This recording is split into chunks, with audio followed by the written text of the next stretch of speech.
Welcome back, everybody, to the Hearthstone Collegiate Championships Championship Bracket, where we are just now going to find Ohio. We have that really interesting Summoner Mage deck, but a different build from the one that we saw earlier today from Northeastern.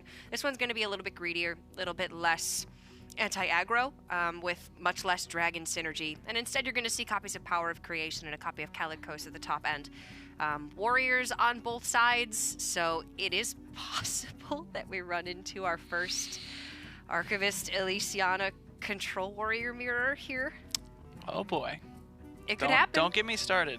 I'm actually surprised that the University of Oregon opted to ban Warrior, especially because, ban Rogue, because their lineup is Zoo, Midrange Hunter, the Rogue of their own, and a Control Warrior of their own. So it's a little weird to think that they would ban out Rogue when Control Warrior is good against it, Warlock's probably decent against it, and you have a Mirror, which most likely gets banned away, and then Hunter is, okay against it. It's a little bit strange, but maybe we can pick their brains at the end of this tournament, depending on who ends up winning this series. But let's just go ahead and take a look at the roster for Miami. It is Moonbear, Bazoer, and Toastman.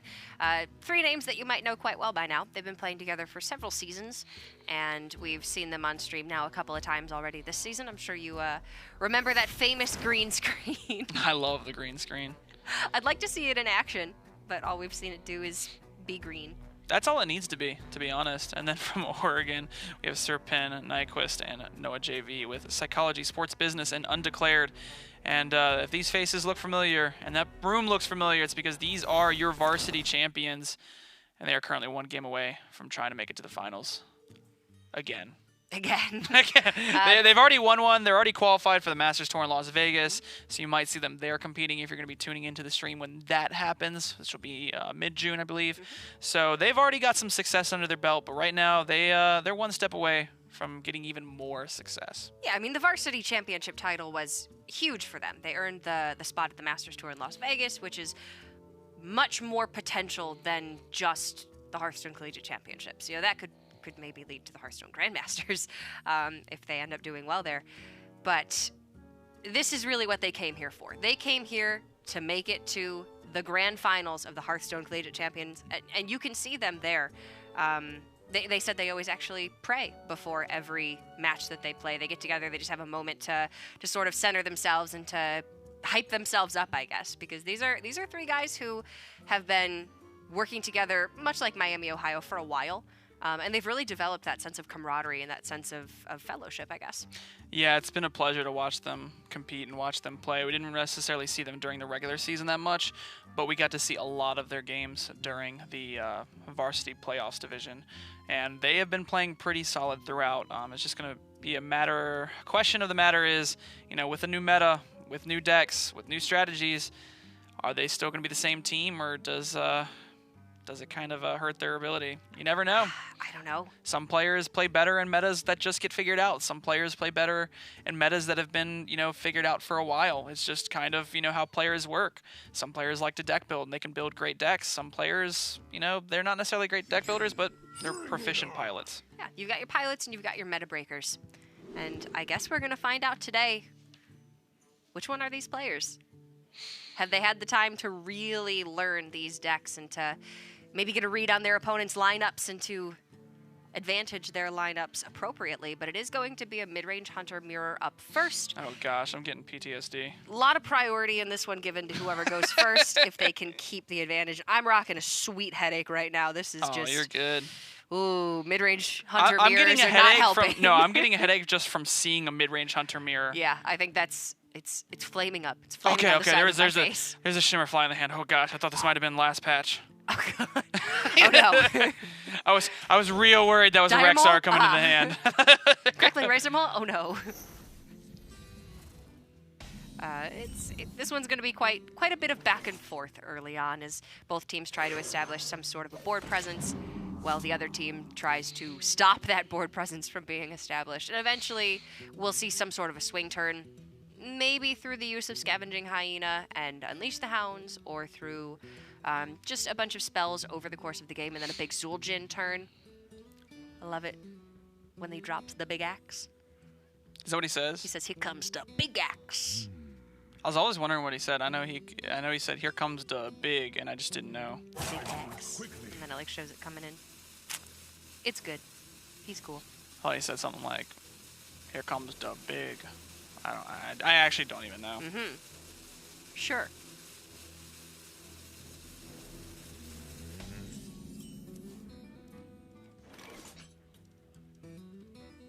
Are you looking it up? I thought you were confident. I am. Then why are you looking it up? Cora, come on. We need to have a talk. Confident. Cora, we need to have a talk. You can't be confident in something and then go, well, let me just look it up real quick. Do you know what his flavor text is? Sky is blue, question. Shut up. His flavor Yeah, sky's blue. I just saw it on the internet. His flavor text is, if you can dodge an axe, you can dodge a ball. Is it really? Yes. If you can dodge a wrench, you can dodge a ball. I didn't know that. That instantly makes it one of my favorite cards. Yeah, it is. Here comes the big axe. Thank God. I had no idea. Oh, Sky is God. blue, by the way. The people who write the Hearthstone flavor text are just, God, they're so good at their jobs. I loved the bookworm one. What did Bookworm say? Bookworm on it had books, and they were just like dragon books, and he called them tragedies because the dragons in the book die. Aww. It was great. Poor guy.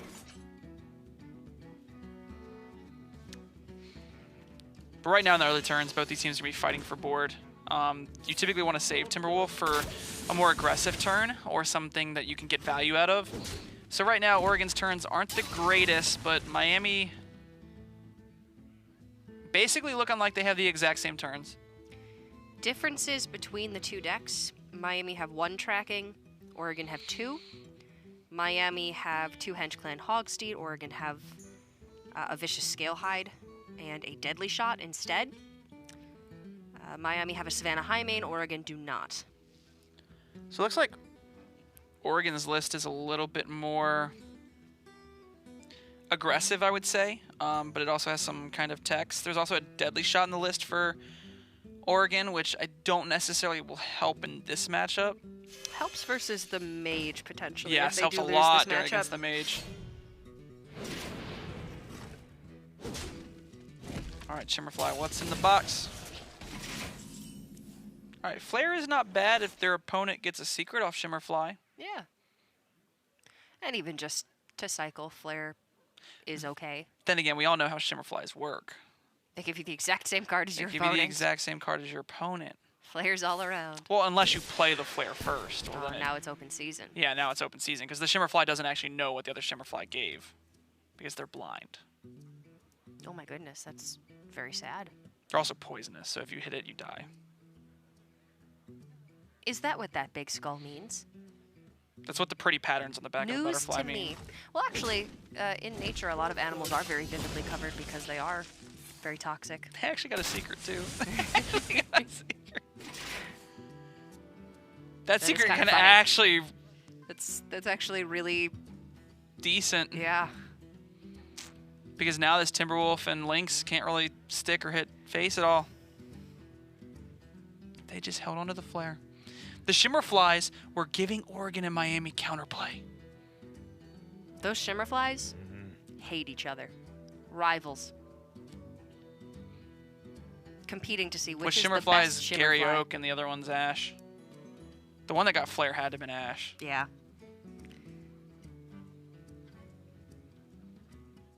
Gary Oak, like, didn't he eventually become a professor? He stopped trying to be better than Ash. Who am I thinking? Who is his rival then? It was Gary, but Gary ended up, I think, taking after his grandfather and becoming a professor. I thought his grandfather got kidnapped by an evil corporation. Oh, we are mixing genres now. Oh boy. Oh dear. Oh gosh. Is that how that went? I must have missed season 0. I just want to know who's gonna become the next Hokage. Who's going super here? Is it over 9,000? I don't know. I don't know. This is only like 4 damage. I don't know.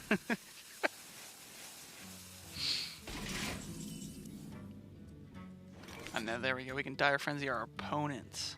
Oh, sweet. If only it was an 8/8 or a 7/7. Sorry. Yeah, it doesn't. It does not Stack. retain the double buff. Which, I mean, that's good. It shouldn't. That would be disgusting if it did. But you do kind of think that it should.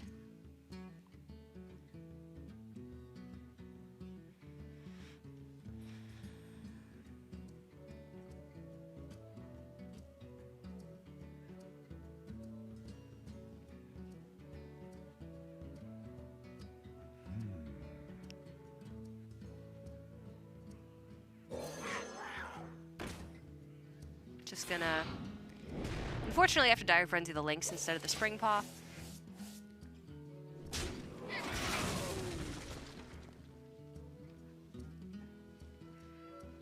But you have to challenge somehow. Yeah, you're going to have to win the board state somehow back. It's going to be crazy when both Zul'jins come down, because both Zul'jins are probably going to answer each other, and it's just going to be a game of hero powers back and forth, and just kind of grinding out the game state if it gets to that point. It looks like it's going to, because neither of these players have that great of a hand. Which of these teams look like they're better at dodging axes?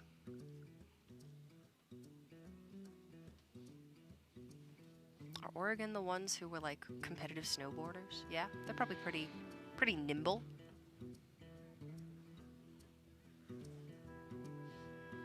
Could maybe compete at a competitive dodgeball tournament to try and save, you know, their friend's small gym. Yeah, Rexar's gym has not been doing so well since he moved to Wild. No. Yeah, Zul'jin's probably going to save him. Much lower patronage. Here comes the... Explosive trap. Here comes the explosive trap.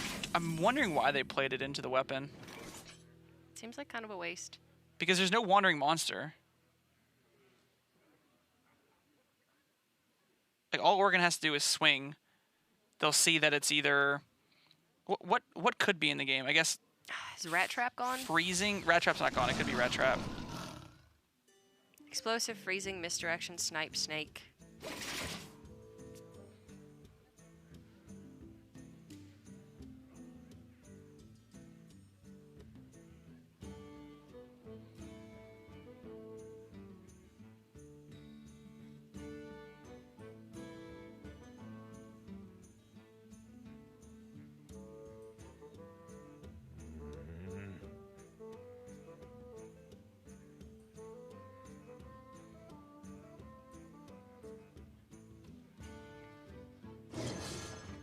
Miami do not have their own Unleash the Beast to answer here.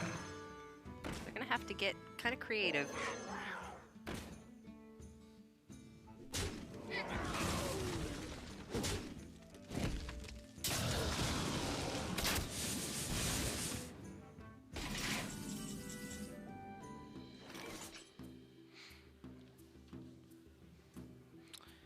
Animal Companion does give them something to fight back on the board with.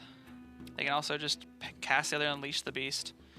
They're going to want to try and get all of these spells in the pool before it comes time for the big axe. Yep. It's looking like and Oregon's the big dodgeball. Dodge, duck, dip, dive, and hit your opponent in the face. It looks like Oregon's Zul'jin is going to be stronger than Miami's. Miami's running out of really much to do here, honestly. Dodge, duck, dip, dive, and beasts. But Dodge, they start with a D. The D is silent. No. Dodge, duck, dip, dive. And damage. And damage. Your opponent in the face. With beasts. Spells are good too. Quickly. Nah, we like the occasional hero power. And ballista shots.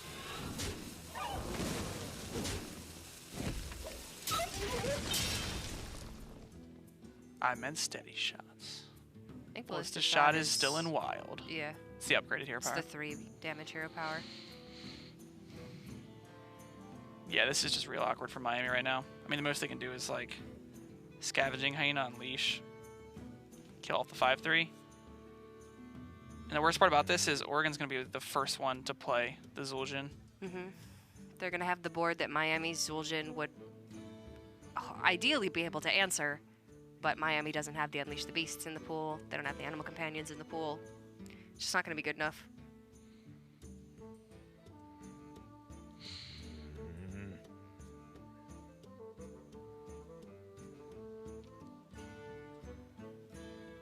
feel like this Hunter Mirror is going to be more important for Oregon to win than it would be for Miami. Yeah.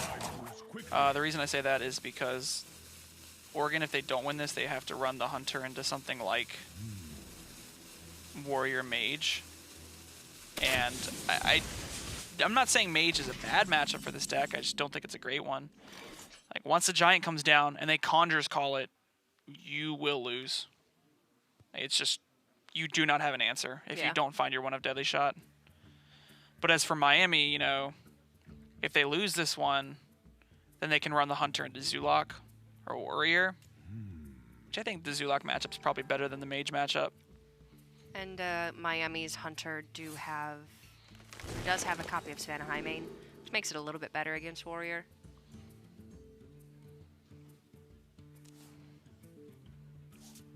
Track into the upgraded links, just because it's biggest. Now, Oregon still have not hit face to proc this explosive trap. So right now they're probably discussing, how do we best play around the secret?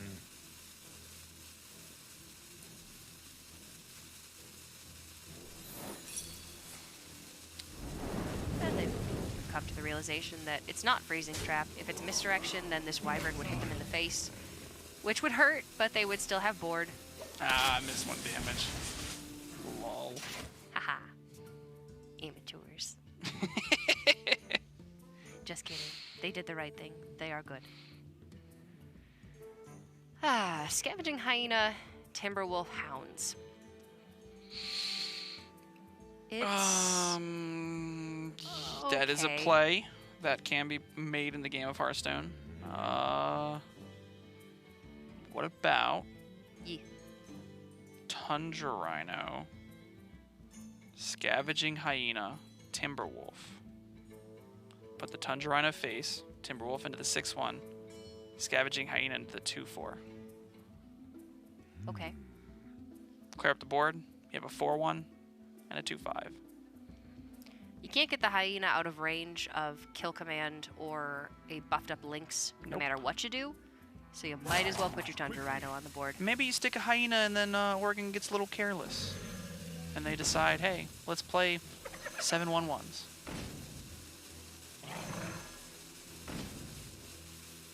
I don't know about that, Chase.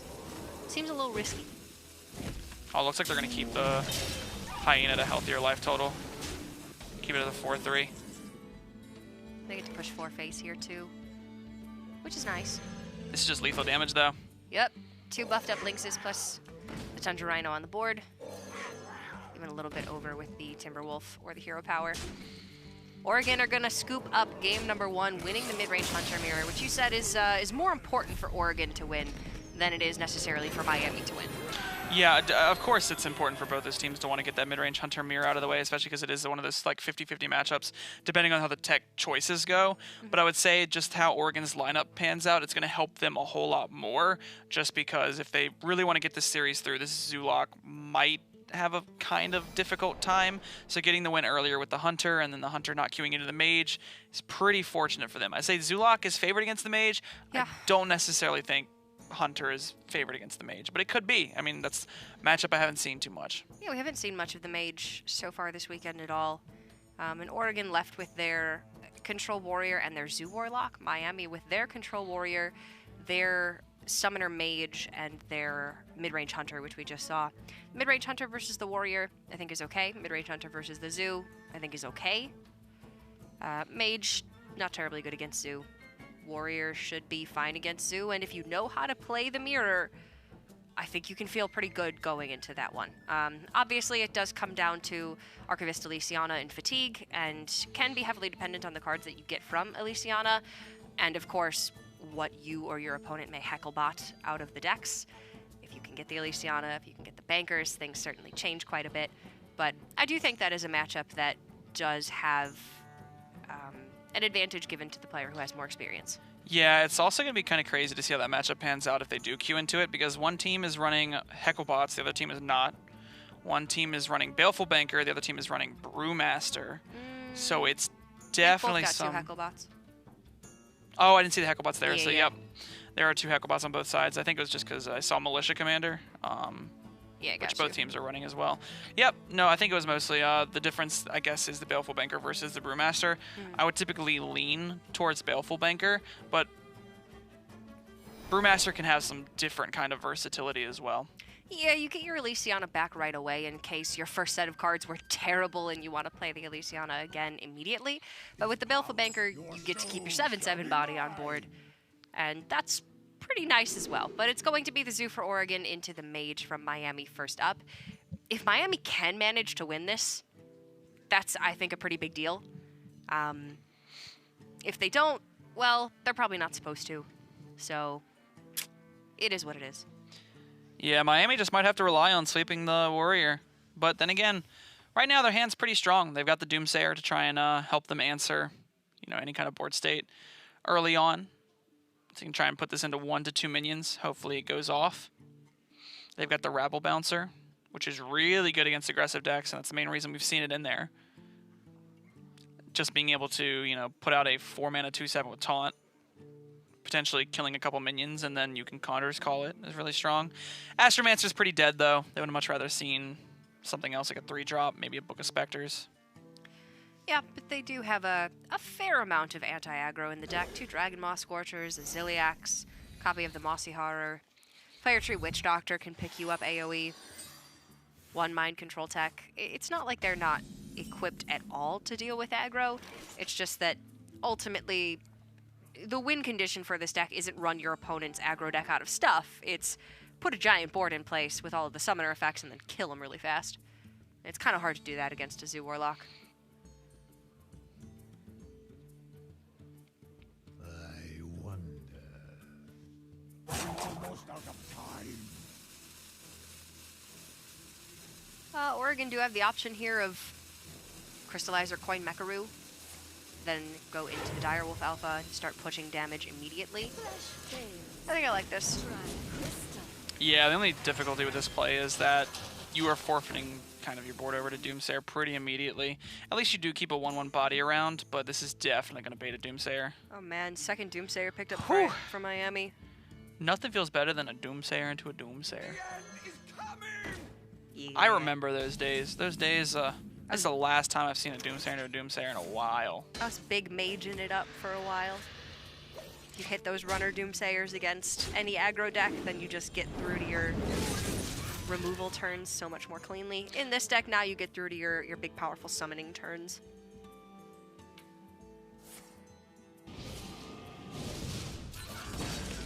They're not going to go for it here, just because they understand that most likely they're just going to play like 1 to 2 minions. They could probably play it next turn if they want to, or they can get the Scale Worm going. If they draw a dragon, they did just draw a dragon, Caligos.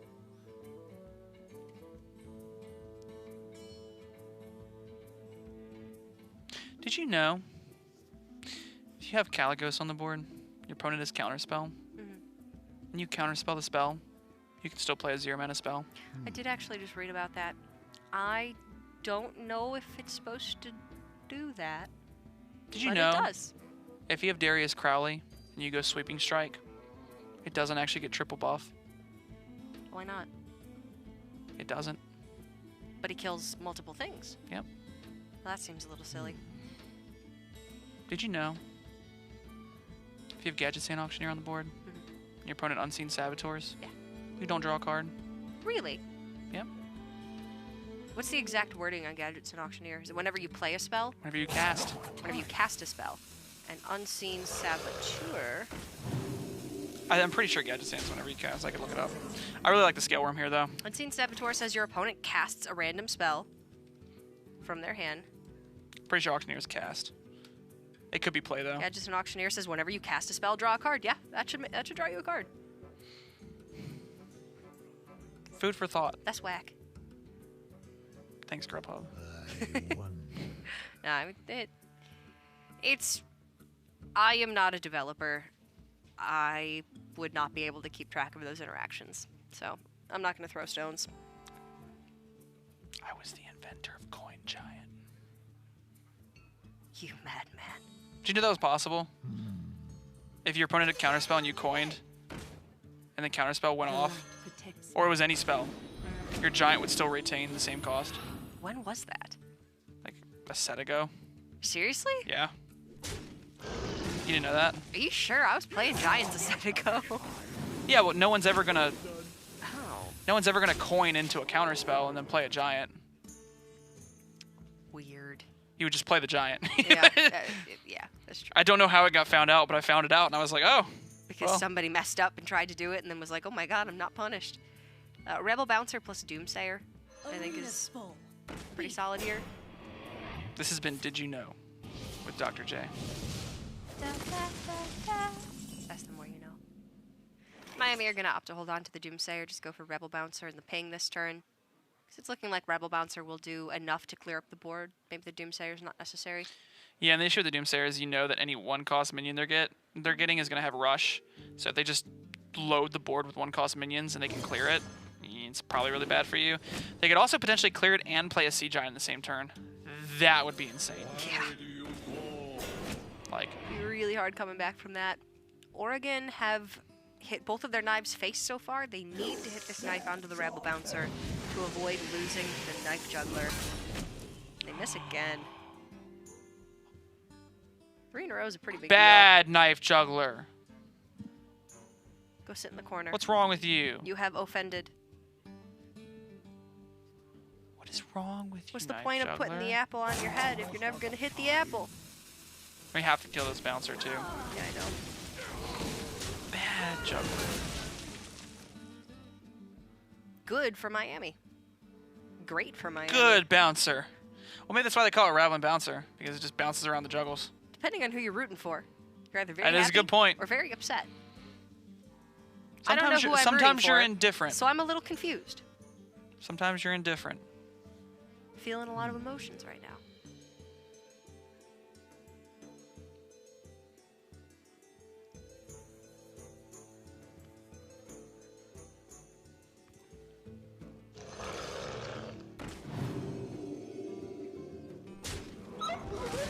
I definitely like the Doomsayer. You set it up into an Astromancer turn. Even if Astromancer only gives you a 4-drop, it's still much better than what it potentially could be.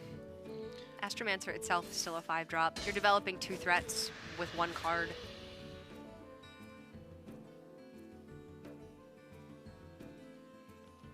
Oregon are just going to have to push 2 damage face and pass this turn, it looks like. I actually wonder if there was ever a play where they could kill off the Doomsayer by trying to put Rush on the Sea Giant, but I don't think they can. They can only get the Sea Giant down to 5 mana. And then they wouldn't have enough mana for the Goblin Lackey. I guess it depends on what the Faceless Lackey summoned. It summoned something like Millhouse Mana Storm. They actually would have been able to answer it. Lackey that. Good point. Wouldn't be surprised to see them just throw out the Mecharoo here. Have something on the board. Even if it is a 1-1. For the win. Almost out of time.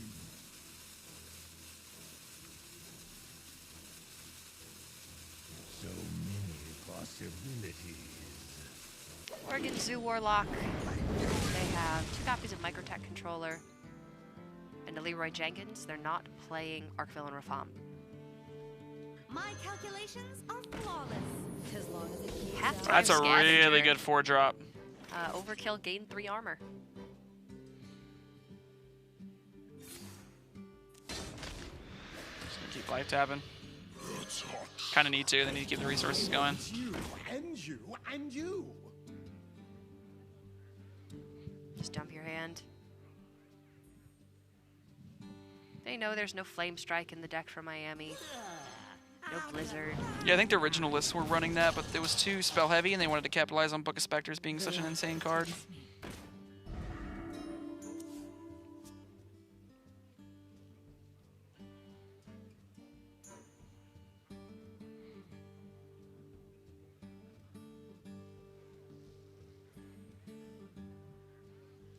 There's a couple different ways you can go with this turn.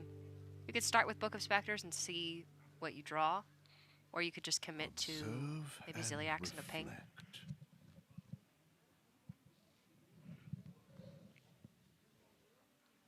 I think I like the Book of Specters.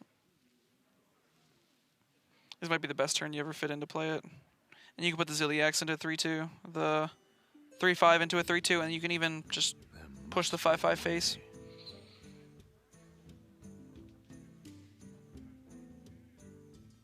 Not sure how much of a problem Sea Giant's going to be for you.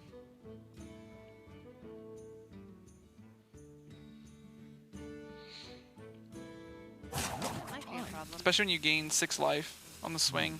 Still one more turn before Calicos is playable. They're just gonna drop the giant. Yeah, they're getting real aggressive here. I'm kind of okay with this. Now just if the wanted Sea something big Giant on is board. played, they automatically have a way to check it. However, Leroy summons 3 minions. You can then summon the giant.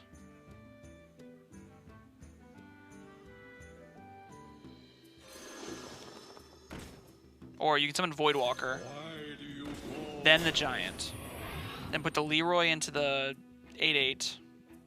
They're going for a Leroy-less turn. Oh, the Sea Giant's gonna have Rush. It's so cool. Because it costs 1 mana, exactly. Isn't that sick, actually? It really is. Magic Carpet just says whenever you play a 1-cost minion, Sea Giant costs 1 here. Oh, and they're gonna trade to protect their board too. I like that. Magic Carpet is really high priority. You want to keep it up as much as you can. Alright, Book of Spectres, start the turn. I don't think you're gonna go Twilight Drake Ziliax. If they can find Dragon Maw Scorcher, that would be really nice. Looks like they're gonna go Twilight Drake Ziliax. I was thinking Book of Spectres because you have, does this list have Mossy Horror in it? It has 1. You could find Mossy Horror and just kind of end the game right then and there. Now you're kind of giving your opponent outs. Grim Rally's a good draw. Scarabag's a good draw. is a good draw.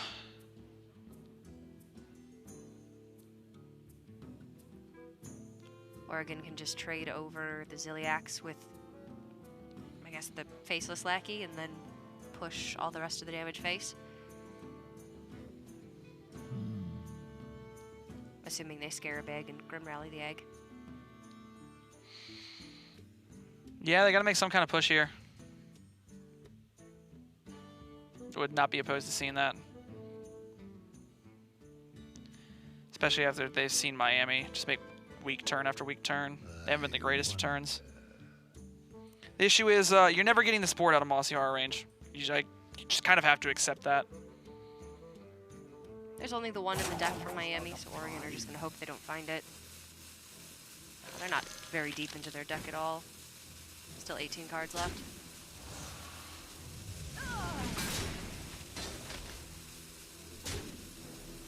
They're actually going to buff up the egg to try and protect.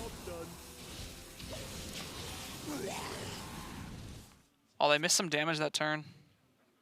Because they swung with everything first. Yeah. Bad ordering. I like protecting the egg because then Mossy Horror would lead you with 3/1/1s, but maybe didn't think through it. Power of Creation. Blast Wave is tempting too. You could trade your Twilight Drake over the egg and then Blast Wave. No. I mean, yes, but no. 2 8 6/6 is a for 4/12 and a free. 4. I'm playing Power of Creation and I'm hitting my opponent in the face. You get Damage Stegatron. You could get Lord of the Arena. You could get Arcanosaur. You could get Argent Commander. You can get Meteorologist. You could get Mossy Horror. You can get Toki Time Tinker. You could get Karen Bloodhoof. You can get Reckless Rocketeer. You could get Blast Wave. Blast Wave. Blast Wave. Blast Wave. Let's see. I don't know. I mean, they got Blast another Blast Wave. Wave. They're still at 23. Things are looking fine. I just would have. I don't know. Apple on your head. Power of Creation. Blast Wave. Blast Wave can give you Power of Creation, Jace. I didn't even think about that. Plus, they are already playing 2 Power of Creations.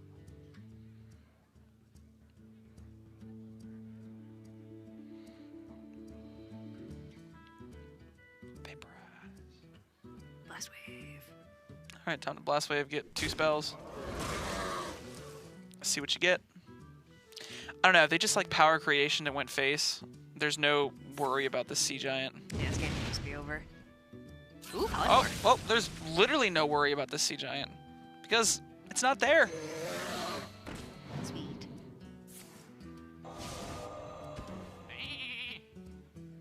It could have given some thought to Book of Specters. Surprised they just didn't taunt both minions.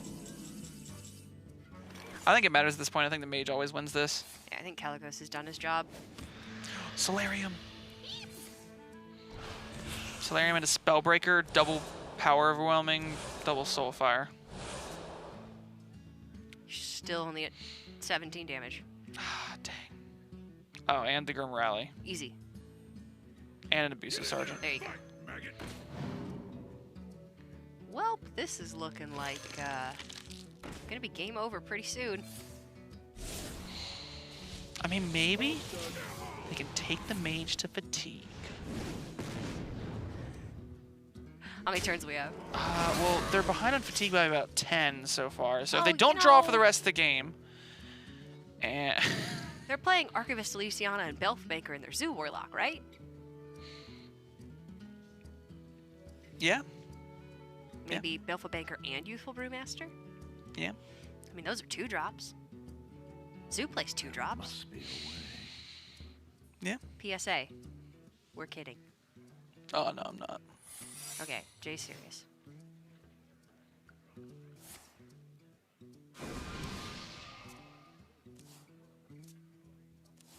No. Just get them. Oh, they can't even tap. Why would you do that to them? It's kind of rude, isn't it? You don't even let them see the next card? What if it's like a really good card, though? It's not. Miami gonna tie things up 1-1, picking up a win with their Mage versus the Zoo Warlock, which could have been difficult, but they had a really nice double Doomsayer opener, able to make it to turn 10 for Calicos really cleanly. It's just a solid game from them. Yeah, just a solid game. It was really looking like it could have gone pretty badly for them, just queuing that matchup, because I would say Zulak's pretty good into Mage. The thing is, though, with double Doomsayer and having them in your opening hand, that's going to help you out quite a bit. Stalls out the turns so that you can finally live to where you can play, Twilight Drakes. You can play Mountain Giants.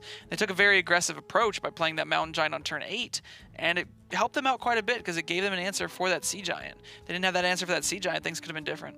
I think that was actually really smart. Miami has some very heads-up play that we've seen from them all season, really, and for the last couple of seasons. So, again, I'm really glad that we're getting to see these two teams go up against each other, but also kind of sad. Would have liked to see them individually make it to the finals and maybe play each other there.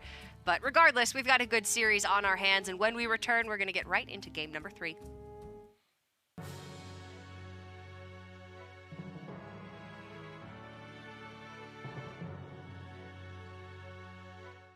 Powered by Intel Core i7 processor.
Welcome back to the Hearthstone Collegiate Championships, where we just found out the song that Jace was dancing to in his head yesterday. Turns out it was Africa by Toto. It always is. I'm so proud. It always is. That's like so the only song proud. to dance to. Oh, man. You know, I was over on the couch, actually, during the last series listening to you. Oh, and did you? Heatwave singing to Earth, Wind, and Fire. Do you remember? I try to forget. The rains down in Africa? Oh, my gosh. Gonna What a mix mashup. the songs together. It's beautiful. 2 of the greatest songs of any generation. All right. We got a warrior and a hunter. We got a warlock and a warrior.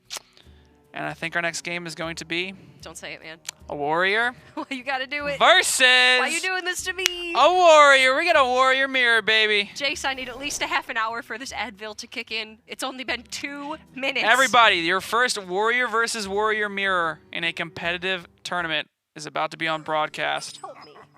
Bring it on! As you can see, Oregon already has the upper hand, has a Lysiana in their opening hand. Keep it. Keep it. Lock it down. It does not get pulled out by Hecklebot. Which means you don't lose automatically. Miami, full toss.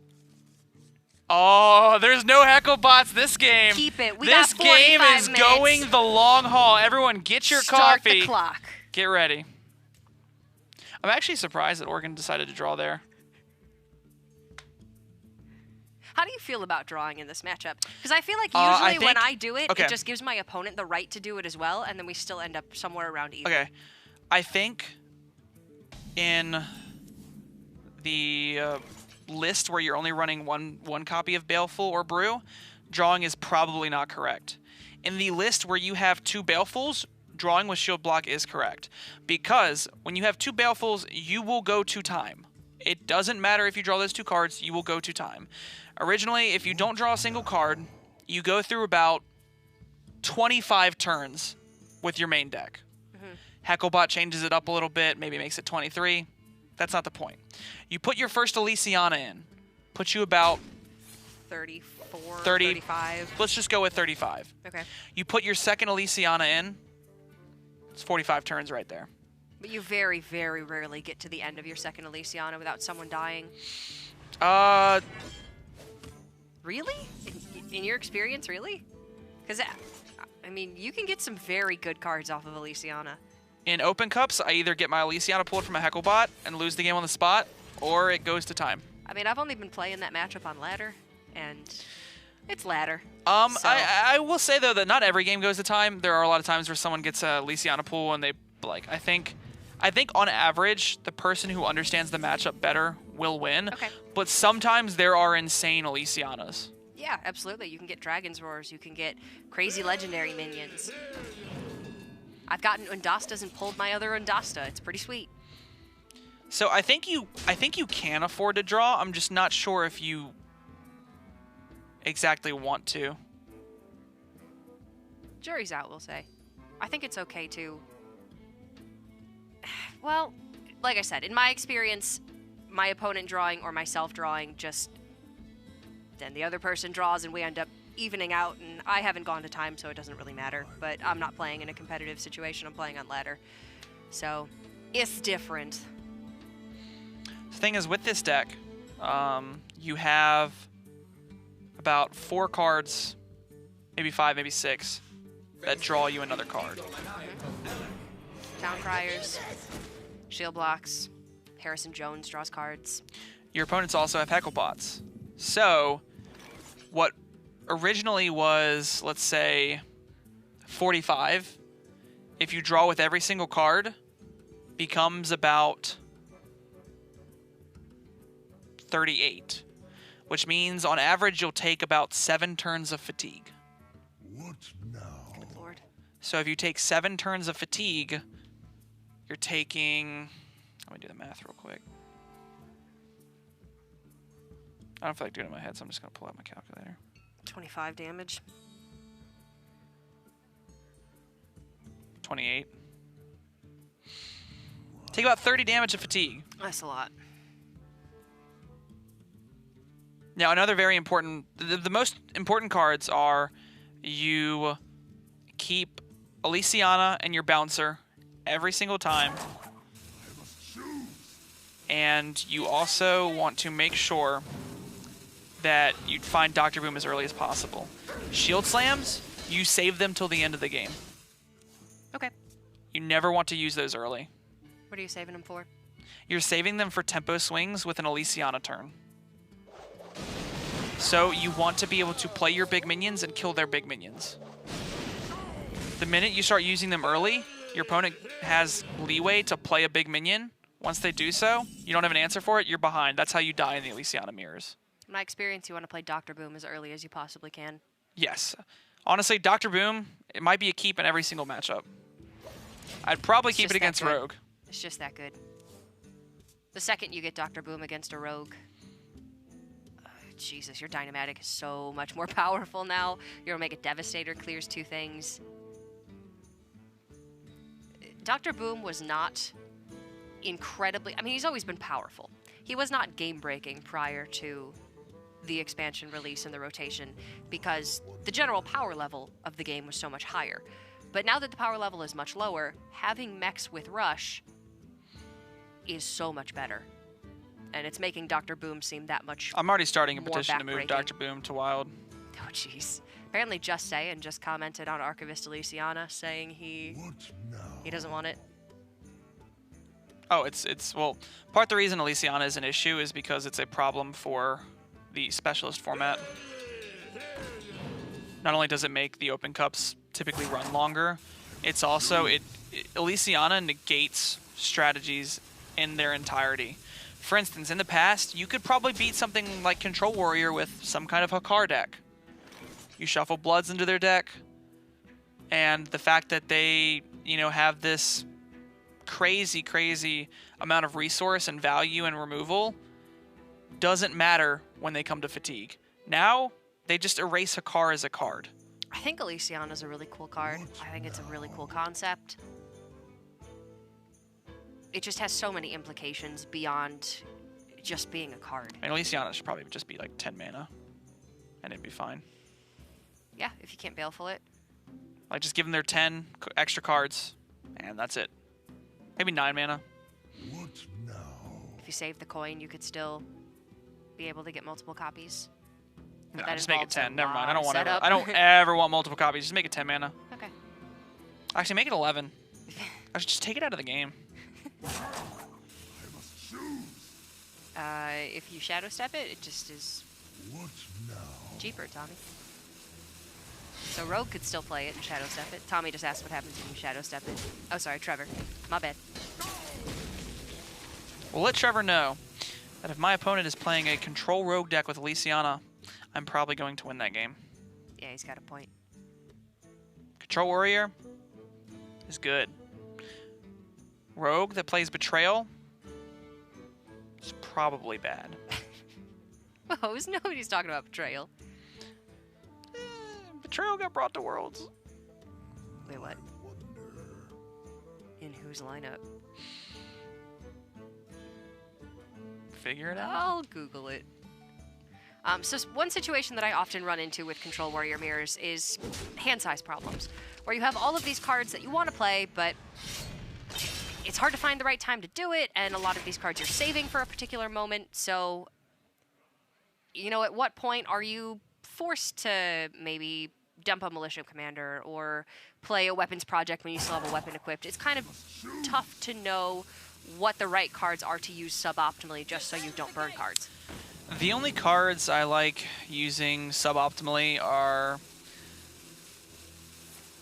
Warpaths, Weapons Projects, Militia Commanders. I never try to use Shield Slams, Executes, or anything of that nature suboptimally. And oh boy. Oregon Here we go. just found one of the best cards in the matchup. I'm gonna have to scour all of the rogue decks in Worlds now.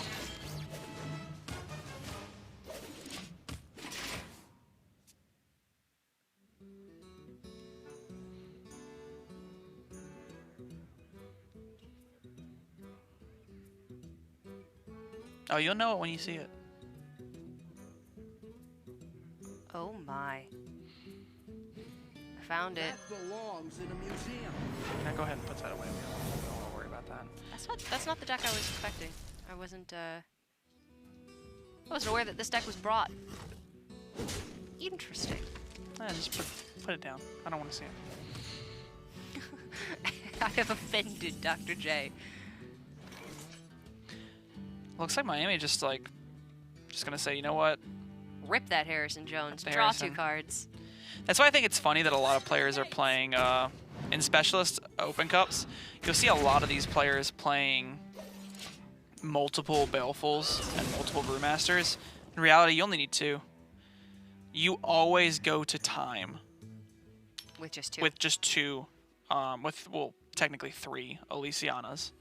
Well, both teams have found their Elysianas and their bounce effect, so Hecklebot now is not going to be nearly as much of a disruptor as it can be. The reason that Miami aggressively drew there with Harrison Jones is because they saw Oregon play Dr. Boom, and now they feel like they're behind and they need to aggressively find their own Dr. Boom. They're okay with being a couple cards ahead in fatigue if they can just reach parity in the game state. I will say that for Miami, they have a couple more dead cards than Oregon does. For instance, Miami has copies of Acolyte of Pain, and Oh my. if only you could force them to there draw with like was- a Warpath or yeah. something. That's exactly what I'm thinking. I have a love-hate relationship with Elysiana. Yeah. When I play Elysiana, sometimes it's won me games. When I play against Elysiana, sometimes it loses me games. Sometimes it creates brawl. I crafted a golden because I figured I did craft her golden too. worst case scenario, I have a golden copy of a card that's highly used. Best case scenario, it gets nerfed or rotated, and I have the free dust. So, I don't know if it'll ever get nerfed or rotated. I don't know either. I don't think it's a broken card by itself. Oh, I definitely think it is. Not by itself. We are just Well, a no card's product of broken our by environment. itself. Mega Devastator burned. Oregon's looking really happy about that. Yeah, a Mega Devastator is another very important card in this matchup because it allows you to take tempo swings when you get to your Elysiana turns. Because you play a 4/5 and you kill your opponent's like 8 or 9 drop if they discovered one. You can even rush in the 4/5 because it is a mech. The one thing for Oregon here is they want to make sure that they have board control over their opponent the turn they play the Elysiana, because they're not going to have the added benefit of the 7/7. They have to bounce it back to their hand.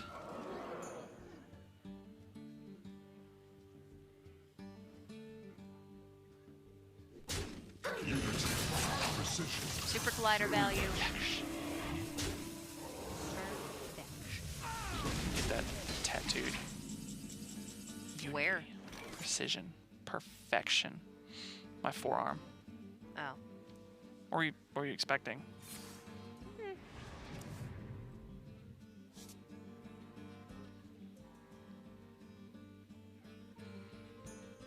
I don't think you brawl this just yet. I think you're fine with just hero power pass. I think you like saving the brawl with the micro squad for later on. Maybe when your opponent just plays a couple of medium or big size minions, and if you've run out of shield slams or big game hunters at that point, then brawl can be quite good.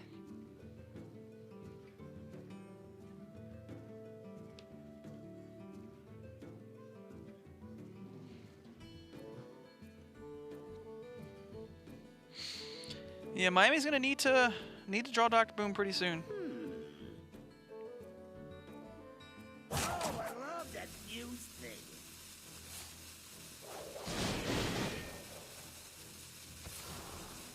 Looks like they're gonna use a Warpath, probably for hand restraint issues. Guess they develop a 1/1 this way. Yeah, it's fine. Like you were saying, Warpath is a fine card to dump just to avoid overdrawing. The issue is that I don't think they really needed to worry about overdrawing.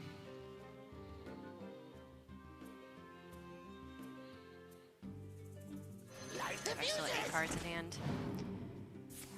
7 cards in deck for Miami, 10 for Oregon.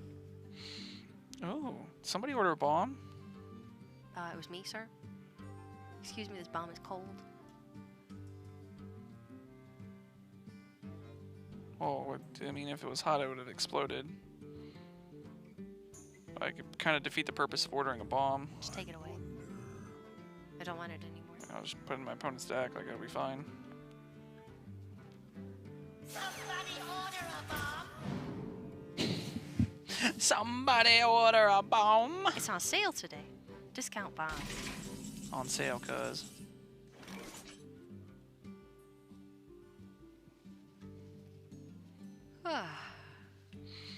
Maybe a Ziliax. Boom Reaver is pretty good. Boom Reaver is one of those cards you try and find off of Elysiana or your Discover mech, and you play it on a turn where your hero power is super awkward.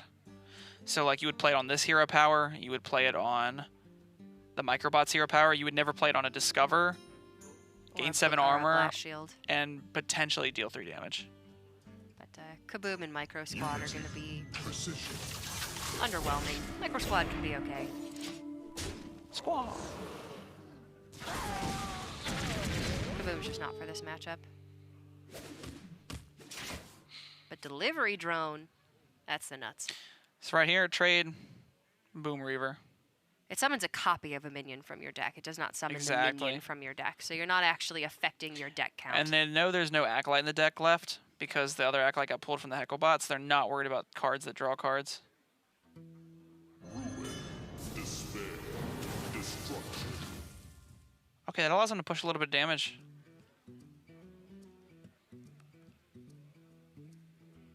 I think I would still trade off the 3-2. Keep the Devastator there because it's just higher health. Yes. Apparently somebody threw a live crab at HBox after he just won a tournament today. An actual crab? Do, do, do, do, do, do, do. What? You know the crab song? Okay, then. You've never seen it? Oh, gosh. I don't know. A raw. It Test just the says chat. a live Test the crab. chat. I Tommy. know everyone here knows the crab song, so start spamming the crab song. What kind of crab was it? You've never heard that? It's like an electronic song. It's like do do do, and there's a bunch of crabs dancing on the beach. I can't believe. Tommy, please tell me you've heard this. Who throws a crab? Okay, then. Where are they at? I don't know. Wait, aren't they in Virginia or Maryland? They're in one of the two, I think. Because I think is it SmashCon? One second. Let me look at MVD's Twitter. Shoutouts to friends that play other games. What up, other games? Y'all are appreciated. You have no clue what games we're talking about. It was Pound. Where's Pound at? I think it's somewhere in my local area, I actually think. Google again. Oh, we got plenty of time. Yeah, we're gonna be here for a while. Don't worry about it. Y'all aren't missing much. The interesting Maryland. turns. Laurel, Maryland. That's what I thought. That's like right in my backyard. Yeah. Well, HBox won and had a crab thrown. Man, winning is tough. Well, Very. I will say risky. though, Maryland and Northern Virginia, known for crabs. Good point. Chesapeake. He just tweeted, "Sorry for losing my temper. Somebody threw a raw crab at me." I hate it when that happens. I hate it when that happens. I hate it. When I was playing at DreamHack Atlanta, Jeez. I think it was Tommy that threw it. Tommy threw a crab right at you. Man, see that? Doesn't happen in Hearthstone. A lot of the tournaments we play, you are not in the same place with that person. Tommy, yes, it says it was a live crab. Well, wait, let me double check. Maybe it wasn't alive. I think he said raw. It says raw. I'm kind of hoping it was alive. I hope for the sake of the crab it wasn't alive. Real crab, a crab, raw crab. Some guy says he's got footage. Okay, we're not clear on if the crab is alive. Maybe it was dead. It's probably hard to keep a crab alive at a Smash tournament. Why do you even have it with you at the Smash tournament? I don't know. Like you said, you're in Maryland. You just have it just in case, like, a player you just don't like wins? Like, what? Does a crab show up when you go through a A detector at security? Probably not. Are they? They're not looking for crab weaponry. You're probably just Shellfish like, it's are my not on the radar. it's my lunch. I'm. Sir, this is a live crab. It's my lunch. Don't judge my ways. Huh. Sir, this is a live crab. It's my lunch. It's my pet. It's my pet. I take it walking everywhere. There's gonna be a lot of hero powering passing for the next couple of turns.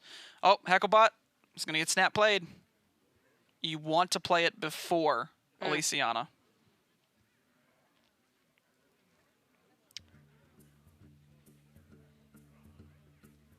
Okay, wait. I found a picture of the crab. Can confirm, not alive. Holy moly. But it was definitely a crab. Looks like a blue crab. Not a king, so smaller. Oh yeah, blue crabs are what the Chesapeake area is known for. So, hope it wasn't a local. Can confirm it was not Dr. J. He's been here all weekend. Don't worry, Jace, I got you. They don't have to know you were gone for 12 hours. Oh, Mega Devastator clears up the Hecklebot nicely. Deck, check. 3 cards for Miami, 4 cards for Oregon. We're getting there, folks.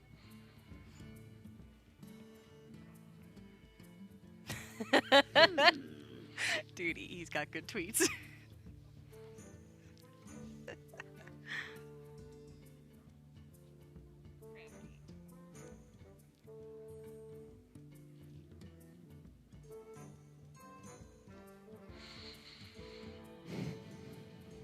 This would be a good time for a man. Do you Omega Devastator this?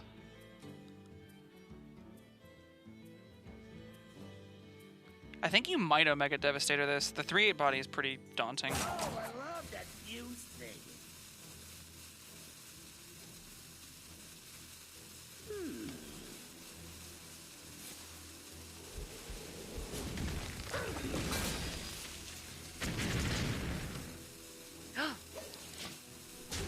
I've seen the tapes. The crab thrower has been exposed. Really did almost hit him. Oh, well, Dr. Boom, now this game's getting a little spicy. That's a much later Dr. Boom than Oregon, though. But, I mean, look at the health totals. Yep. Miami's actually ahead. However, Oregon has quite a bit more, I would say, spot removal, which is going to be very good for them. Means that Miami needs to have that many more threats. And right now, Miami is also behind in fatigue. Miami's already played. Just by a smidge. It might not matter, to be honest. I don't really think it will. I'm still not entirely convinced that this is going to go to turn timer. But I think it might. Actually, no. It depends. It depends on the Elysiana discovers, and it also depends on if... I think if it doesn't go to fatigue timer, I think Oregon has the upper hand. Because... they have 2 Omega Devastators. They have 2 Omega Devastators and 2 Omega Assemblies still. I'm almost out of cards. Okay. Best cards to generate from Elysiana. Getting additional Baleful Bankers is great. Omega Assemblies are great. Dragon's Roar is fantastic. And then from there, You can also get extra Elysianas. you can get extra Elysianas. Big stuff like Dimensional Ripper, the Boom Reaver, Grom Hellscream. Then. Deathwing has been known to beat you in an open cup a time or 2. Kor'kron Elites Gorkron Elite, have that's beaten me in damage. open cups. Just stuff that does stuff. You're looking for stuff. Well, we're not close to timer just yet. Currently, we are on turn 17. So, means we have 28 more turns to go. Oh boy. It might go there. Oh boy. That's a lot of turns.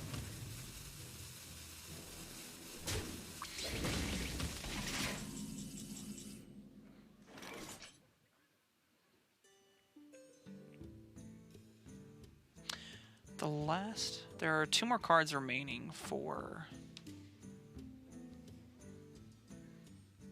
Oregon. There's 1 more card remaining for Miami. Miami's last card is... Don't tell me. I'll figure it out. An Omega Devastator. Okay. You also have to take into account that Miami is baleful bankering the Elysiana, whereas Oregon is brewing it. Yes, that is important because so Miami does have technically 1 additional card. And they get to keep their Elysiana on the board the turn they play it. Yes. So the fatigue counter is technically the same right now. Alright. Rotten Apple Bomb. Dimensional Ripper. Dimensional Ripper.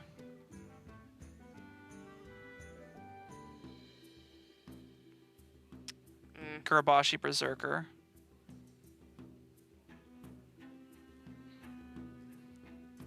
I don't think you take Devastate. I think it has to be Kurabashi. You need minions with this Dimensional Ripper that aren't a 4/5. Yeah. You can also find like a Whirlwind and put pressure on. Looks like they're favoring the Gurubashi. Yeah, this one, they're thinking long and hard on this one. Electro, right? If you have Brawl in your hand still. I have taken Rampage in the past, and Rampage has never worked out, so probably Electrolyte. I don't think Spirit of the Rhino is good. This one is Improve Morale because you can discover a lackey that can discover a spell. And you can damage your Gurubashi Berserker to deal more damage. Yes. It's not a very good Elysiana. No, the Elysiana was pretty poor.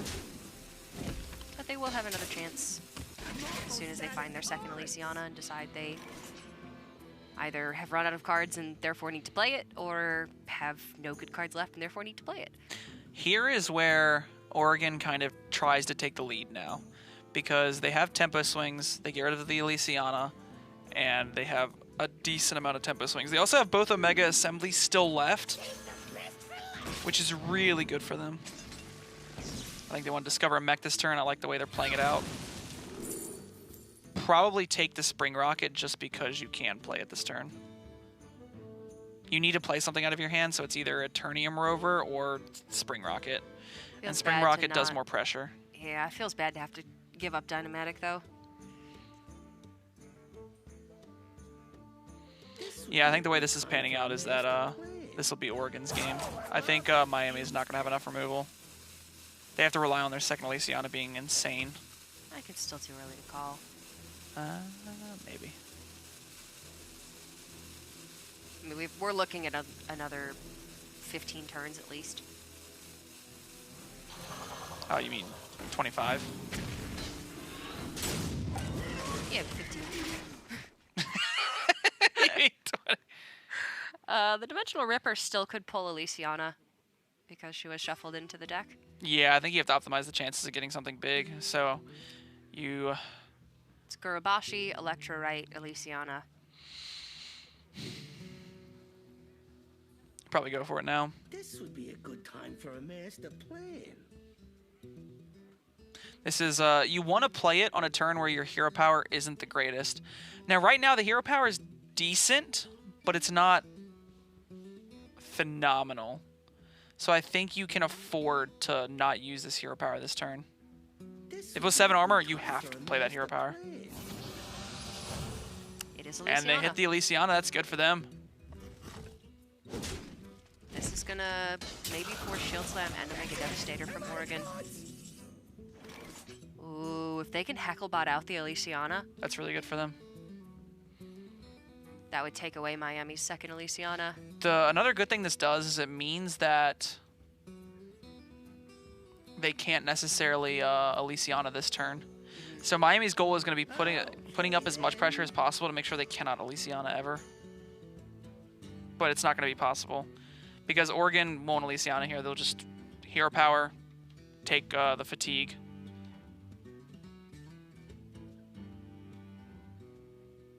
Because you can take 1 fatigue damage. That's not that relevant in the grand scheme of things. It also technically means that you kind of have more turns with Elysiana in a weird way. Yeah. Take 1 turn of fatigue and it's 1 more card that you can draw later on. They're gonna heckle bot. Gonna be Rod and Apple Bomb. That is not what they wanted to see. Miami's very happy to see it. I think they're just gonna leave up one of the Elysianas, yeah. This could be dangerous if they discovered something like Brewmaster. Or no, I'm sorry, the other Mecha's rough, what am I saying? Yeah, they just kill it off, okay. Yeah, save that shield slam, it's more valuable. And they roll delivery drone again, which is very good. Yeah, they're gonna need a delivery drone this turn. Omega Devastator, insane. Fantastic. Improved morale can give Miami Ethereal Lackey, which can discover them some good stuff.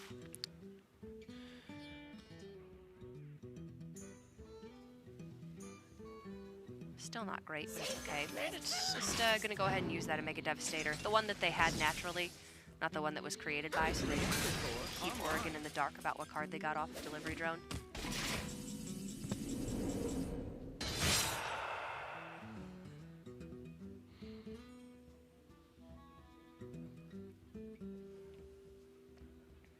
Miami want to keep pressuring to make Oregon's Elysiana turn awkward.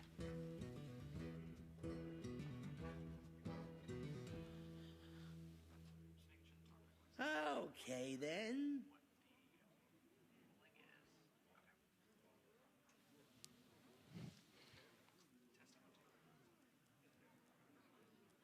Looks like Oregon don't want to go for Elysiana this turn.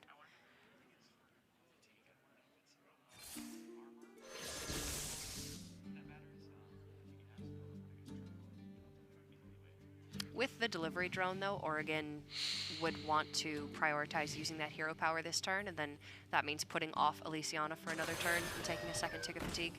Yeah, I think they can still afford to do so. Like, the 2 ticks of fatigue won't matter too much. Omega Devastator. Just trade them back and forth. They're so freaking good. Yeah, you kind of have to here. Because the thing is, Miami's trying to put Oregon on the back foot to where they can't play Elysiana and they have to keep taking fatigue.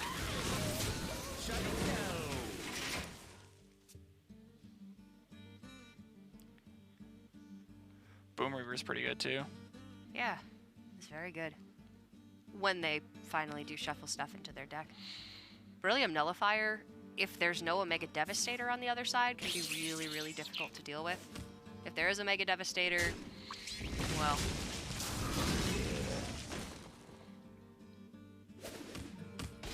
Another delivery drone from Miami's nice. Oregon picks up Blast Shield as well. Hero powers are so far whiffing very little for these guys. Barista Lynching Oh my gosh. is actually insane.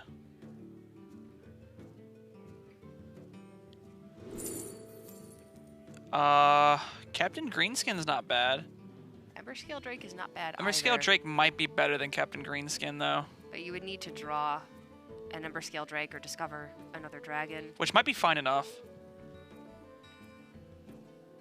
I think Emberscale Drake on average is just going to be better than Greenskin. Graham Hellscream.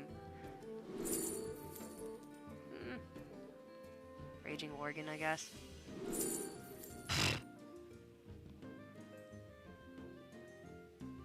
Hey Jace, what time is it? It's Chef Nomi time. Chef Nomi's insane. Yeah, I just draw 10 cards and win the game. Did they even take Chef Nomi though? I sure hope so.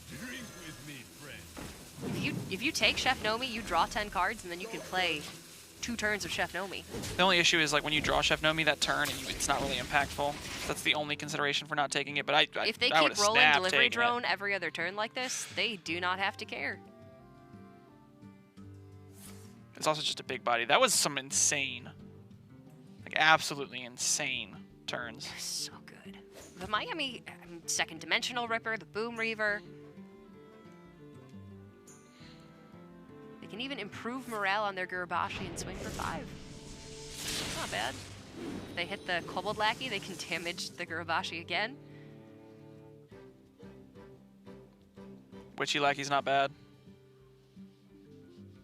Yeah, turn your Acolyte into a 4-drop that's actually... Oh, that actually makes Useful. the Acolyte useful. Holy moly. I didn't even spot think by about them. that. Pay attention, class. Violent Teacher. That's a 3-5. Yeah, it was better than that 1-3. That's for sure. All right, well, this is another awkward turn where they are going to need to use Delivery Drone. I don't think they can afford to play the Boom Reaver. I mean, we've seen the maybe, delivery drone quality just be so freaking actually, good. with the Boom Reaver, they have so many good hits in their deck that it might just be worth it playing it now. If this pulls Chef Nomi, Miami are going to know exactly what they're in for. Well, didn't pull Chef Nomi, but it pulled Another big boy. pulled Grom. They can kill the Violet Teacher now. Thing is, now they know there are 2 Groms in the deck. So, just to let everyone know where we're at. We're on turn 22. Okay. Only 23 turns left. Only 23 turns left. We're about halfway there. Halftime, everybody get up, get a good stretch. If you are following along, you should have had about 8 ounces of water by this point. Maybe just do a quick YMCA or something, you know. Stretch those hammies. All right, well, I think it has to be a response Boom Reaver. You still have the chance to pull Elysiana, which is good. I don't think you can afford to use your Shield Slams just yet. This hero power is pretty weak. So I think you Boom Reaver. Anything typically you can pull will answer the minion. I guess Omega Devastator's not bad either. It answers both of these minions just by itself. That's fair. Okay, Omega Devastator's better.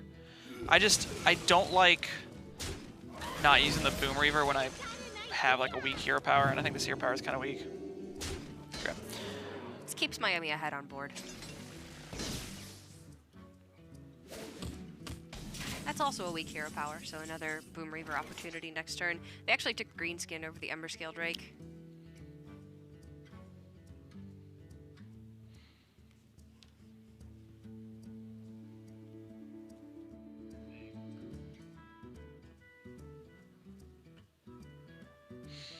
They did pick Captain Greenskin. We have just received word that if this goes to turn timer, both of the Warriors will get a win. We'll go to 2-2 and we'll go to game number 5. So, I'm all for another 23 turns of the game. Okay, then. And honestly, these guys are both all for another 23 turns of the game. Let's see. If the team who is behind can force out that 45th turn, It is more important for Oregon for it to go to timer than I think it is just straight up for. win the game. Yes, this is more important for Oregon, Okay. and it's actually not looking too great for Oregon right now. I mean, don't get me wrong, they have a lot of threats, but right now they had to play like a 3-3 into a Violet Teacher, and you know another weak hero power gives them the ability to go Dimensional Ripper here. I think the 1-1-2. Oh, another Elysiana.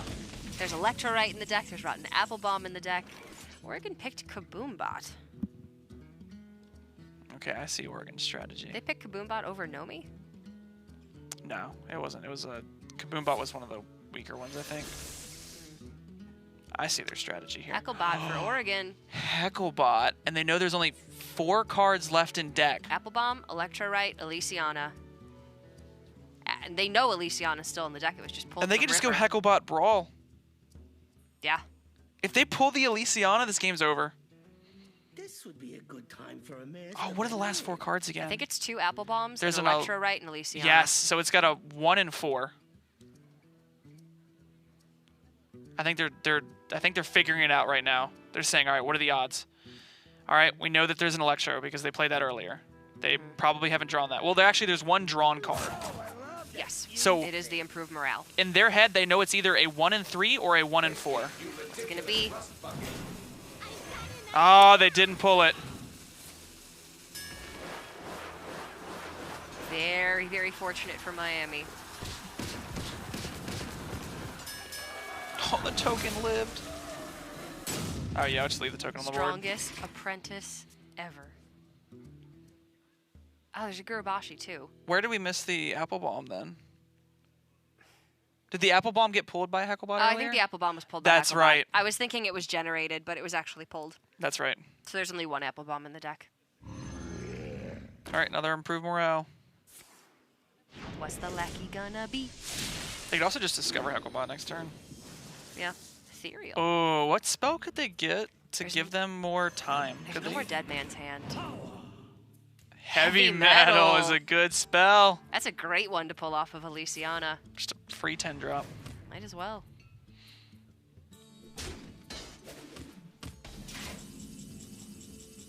They did take the Nomi. Okay. 6 cards left in deck for Chef Oregon. Nomi is going to be hard to answer because they have to use double brawl. Yeah. Boom Reaver. These picks are insane. The mech density right now is just so incredibly good. We also have 20 more turns in this game. Mechs are very high quality right now.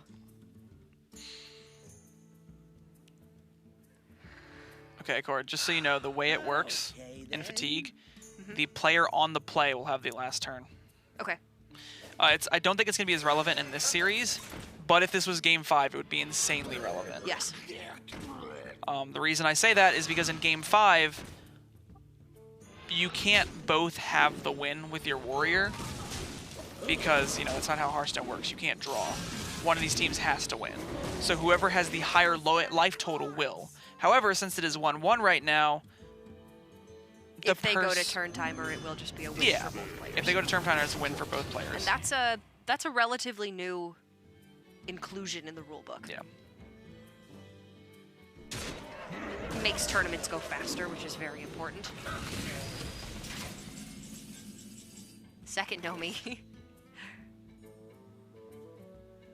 This is rather difficult for Oregon to address. They can take a turn. Like, they could go Scrap Hound and play out the 3-8 on it. They can take a 7 damage from the 7-6. So, the way this game is panning out... Alright, they're going to use the Shield Slam. I'm fine with the Shield Slam as well. The way this game is panning out is... Eventually, someone's going to turn the corner and have a better board than the other. Now, with that being said... Ooh, Bulldozer's insane. Yep. With that being said, one of these teams is going to realize, I cannot win this game. I have to survive. Here we go. I would probably take Soul Thrace. 16 damage. No, for removal. I think Miami's behind. I think Miami needs to... live. Moshog Enforcer, because it helps you live. If they take War Master Boon and find Dragon's Roar, though, or Ysera, or any big dragon. Dr. Boom's Scheme. Man, that feels bad to say. Oh no. Actually, in Specialist, we thought about teching it for the mirror, because you go to time almost every time. Snap Pick, Boom Reaver, probably Militia Commander here. Probably. In Specialist, you go to time so often that we thought about keeping a Dr. Boom's Scheme, holding it the entire game until the very end. 40 armor, and you just gain win. 40 armor, and you win, because of the life difference. That's smart. I don't know if it's good, and I don't even think it was the pick there, but could have been. Boom Reaver or Mechathune. These, I think we've seen more Boom Reavers than anything else.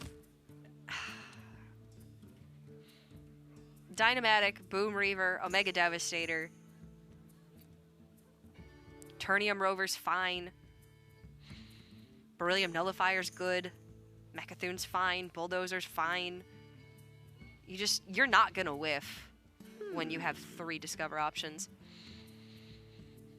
I think if I were Oregon here, I might just play the Grom and hit both face. The thing is, you want this thing to gain multiple sets of armor, because it's going to gain 5 every time it hits. So if it hits face, you're gaining 10 extra armor, like you're gaining an extra 5 armor, which is very relevant. And your opponent, they either have to hit into it with something to get rid of it, or they have to hit into it. They can't Shield Slam. Or they just brawl this board, and then you have the brawls for the Nomi. I think both go face. They're going to clean up the Elysiana. I guess actually maybe you clean up the Elysiana just in case. Brewmaster or Banker were picked and drawn They got a Brewmaster or something like that. They picked Witch's Cauldron over the scheme. This Bulldozer is insane. Witch's Cauldron could potentially be good, especially with Micro Squad. But this Boom Reaver is insane. I feel like I've heard that before. I feel like I just saw this turn. I know, right? Witch's Cauldron with the hero power. Yeah, that's what I'm saying with the Micro Squad. Oh Witch's my Cauldron's God. insane. Boom Reaver is insane. You get a my Boom God. Reaver. You get a Boom Reaver. Everybody gets, well, at this point, actually like 10 Boom Reavers. It's got to be Boom Reaver, right? Like, there's no other play here. There is another play. I think maybe if they feel as if Witch's Cauldron is the only time this will ever get value, they could go for that. But I don't know. That's Boom Reaver. I guess Boom Reaver can backfire if they pull out the other Witch's Cauldron. Good point. If you're thinking this is the best chance for your Witch's Cauldron to get value, you could Shield Slam the Grom after you run I think over this all game's 3 going to go long Microbots. enough that you'll roll another squad. So Looks like I would might do just that. want to Shield Slam. Mulch Muncher.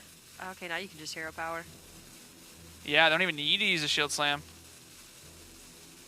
It looks like they wanted it at the full 8 health. They've seen both Shield Slams from Oregon, so that's fine. Unless Oregon discover Omega Devastator here.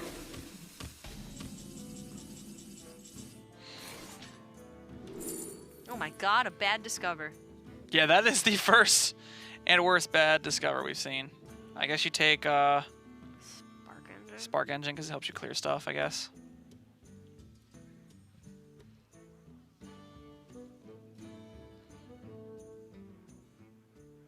Okay, then.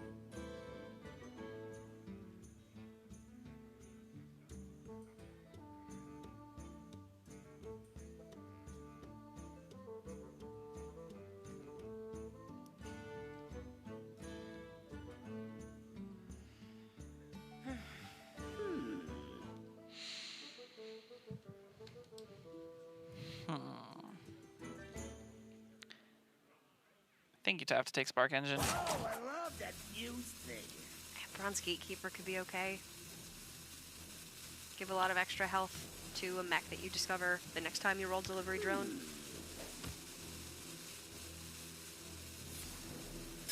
Alright, well, Mulch Muncher lives. That's really looking really bad for them. They actually won't have an answer for it. The 1-1 living was a best case scenario. But now, could get a little bit of Witch's Cauldron value, but Boom Reaver, I think is just so much better. I think you gotta save. Now that they have 2 Cauldrons, Oh, you can go yeah, double for sure. Cauldron the next time you hit Micro Squad and That's get 6 insane. spells. We have 15 turns left in this Oh game. yeah, there's the Moshocks in the deck too.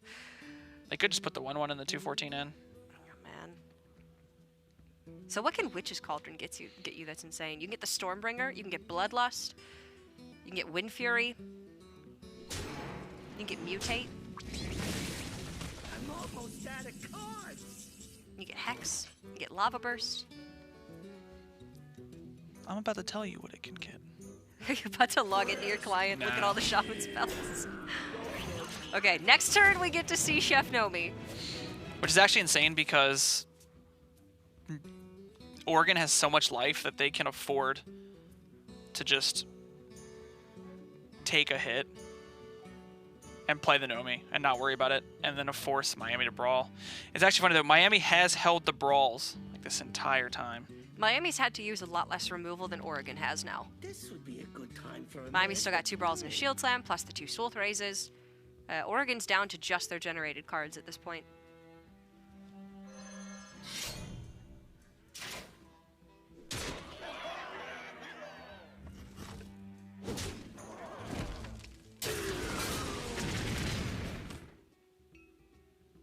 Miami's pushing too. But You gotta do it sometime. you do, but it's just not gonna be enough. There's so much life on the other side. All right, Nomi. Get her done. I'm... Oh, Hero power first to just Yeah. put damage on the minion. smart.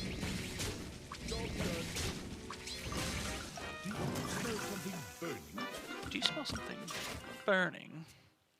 Look at all those grease fire elementals. I mean, maybe there's a world where Miami decides to leave the Nomi up and play a Mushog Enforcer. They know that the other 2 cards are... The other 3 cards... Actually, they know all 4 cards in the hand, if they're keeping track. They know it's a Kaboom Bot, they know it's a Gromosh, they know it's a Nomi, and they know it's a Captain Greenskin. I would not be surprised if they have lost track at this point. They've seen about 4 Groms. Only one of them was actually played. No, they're going for it. I like this a lot. This would be a good time for a This is how they win the game, is by stranding the Nomi on the board to where it can't kill anything and just going face. Like, just ignore the minions. Maybe even swing the weapon. Oregon don't have Brawl.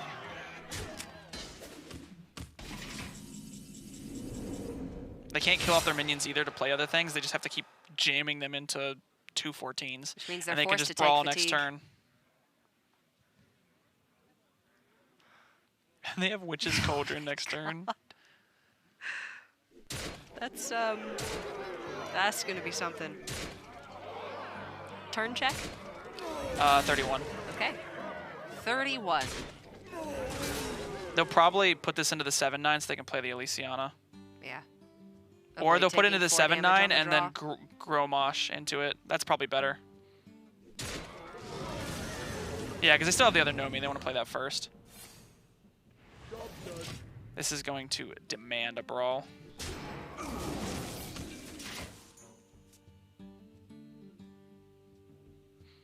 Another Boom Reaver. Do you Witch's Cauldron first? No. You want to brawl over your micro bots and have the chance to potentially have one of them survive. Maybe not. Okay, then. Because you could go Witch's Cauldron, trade 2 into the Gromosh. Put the other one face, get 2 Shaman spells. Then Brawl, then Hero Power face. We're on turn 33. Turn timer is 45. 45 for the person who is on the play, 44 for the person who is on the coin. Microbot live? No. Ooh. Rom did. Yeah, they have to kill that. Probably just Hero Power it down. Love that fuse thing. If they wanted to, they could put out a Witch's Cauldron. I 4 probably would Hero cards. Power it down and put out a Witch's Cauldron. Because you have 2, and then you have the 7/9 that you want to play next turn. Well, they know there's another Nomi. Oh, good point, never mind. There's only 4 cards left in the deck for Miami, and still more than 10 turns left in the game, which means they're going to be taking probably about 7 or 8 turns of fatigue. Clockwork Ooh, Goblin Clockwork is nice. Goblin's good.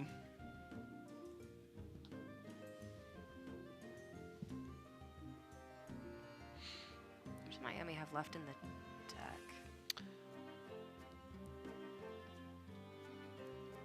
A Moshog. This would be a good time for a master plan. They have 2 Commander. Moshogs, right? I think 2 militias.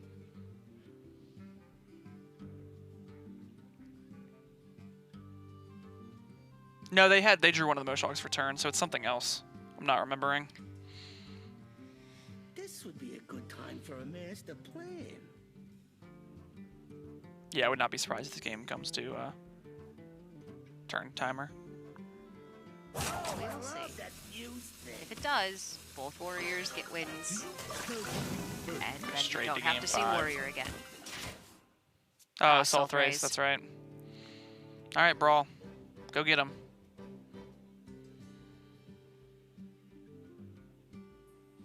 You can... Yeah, you have to Blast Shield. Yes, whenever you're presented Blast Shield and Discover a Mech, you always play those over any kind of 10 mana play.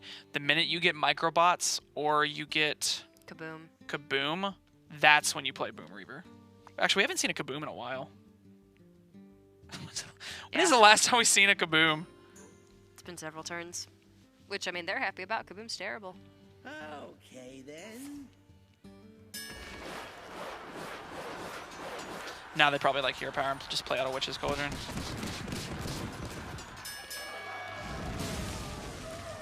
So right now, Miami is behind.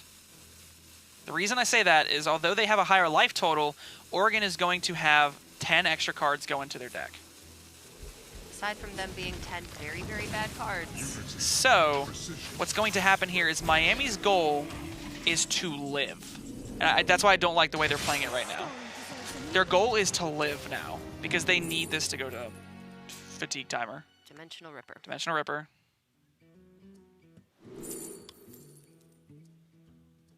Probably Dr. Boom's scheme, as much as that pains me to say.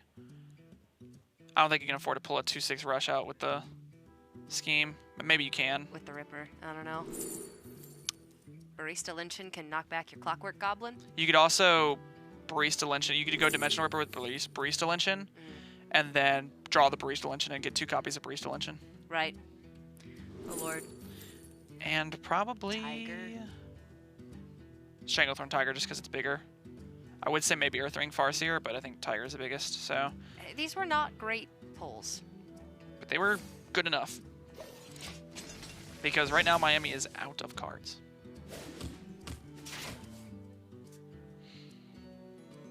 Alright, well. I'm still as we looking at this discover- big Witch's Cauldron turn. Omega Devastator. Insane. I don't know if the Witch's Cauldron turn's gonna happen. I think it will. Yeah, maybe. Yeah, I'm just gonna play one.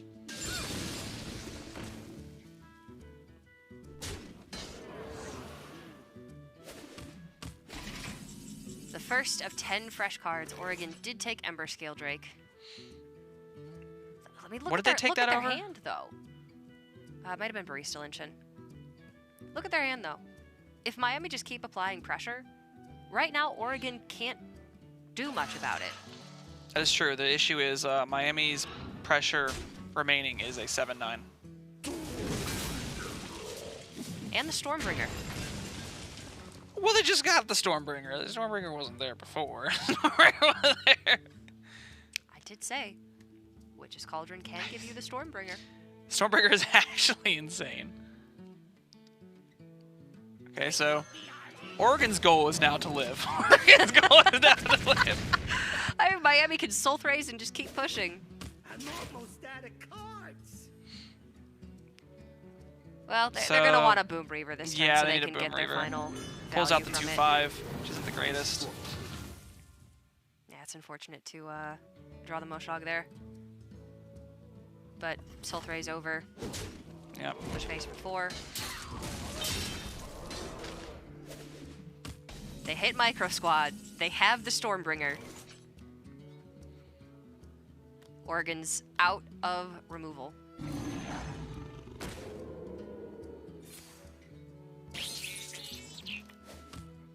Somebody order a bomb. Only at turn 37. This game's not going to time. I'm almost out of Still good. cards. That's it. I'm out of cards. This is the Stormbringer.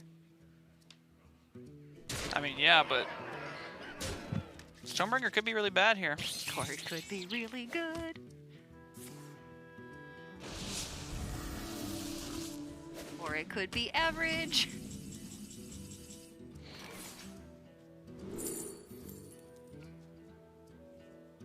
Has to be like Security Rover. I think they got him.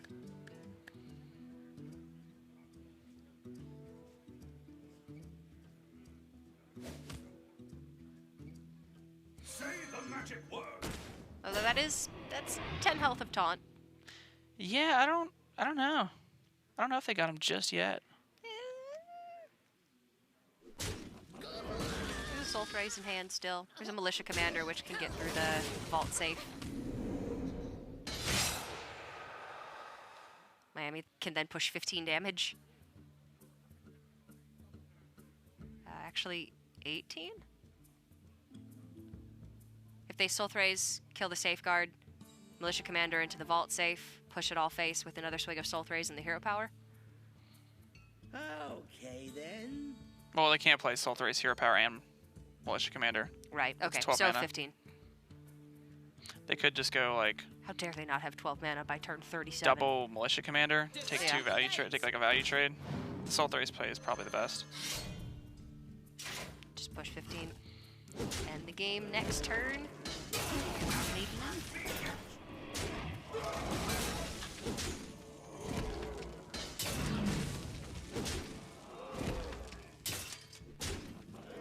Yeah, I'm not sure what they shuffled in their deck that can get them out of this. Stormwind Knight's not it. Yeah, that's game. Miami got there.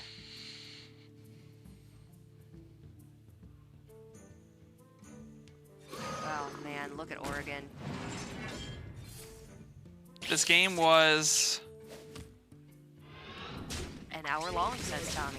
Let me see. The game was...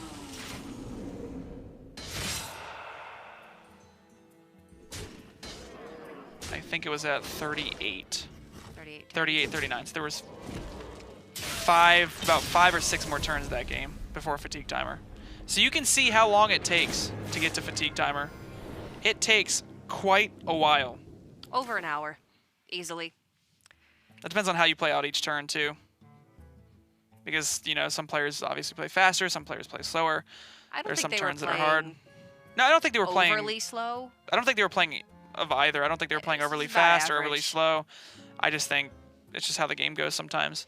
I don't know. I think that second Discover for Oregon was really poor. Their first Discover was insane. I don't know. I think maybe it was just the fact that Miami understood the matchup a little bit better. I think when you're in that situation, a lot of times you should accept that it's coming to fatigue. Try not to let it get there, but I think that matchup the majority of the time will go to fatigue. Unless Elysianas are insane. All right, we're going to take a short break.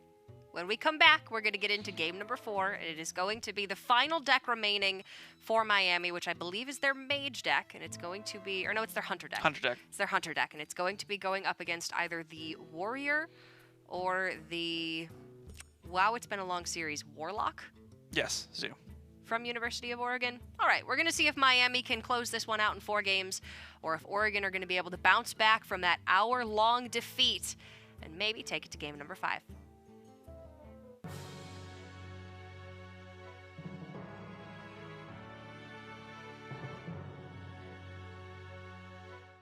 Powered by Intel Core i7 processor.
Welcome back to the Hearthstone Collegiate Championships, where we just saw our first and our last Warrior Mirror of this weekend. And now we're going to be getting into game number 4 here between Miami University of Ohio and our varsity champions, the University of Oregon. Both of these teams are from the varsity division. For Miami, we have their Hunter deck remaining, and for Oregon, we have their Zoo Warlock and their Control Warrior. But Control Warrior versus Hunter is going to be a much shorter matchup than the Warrior Mirror. That's what you think.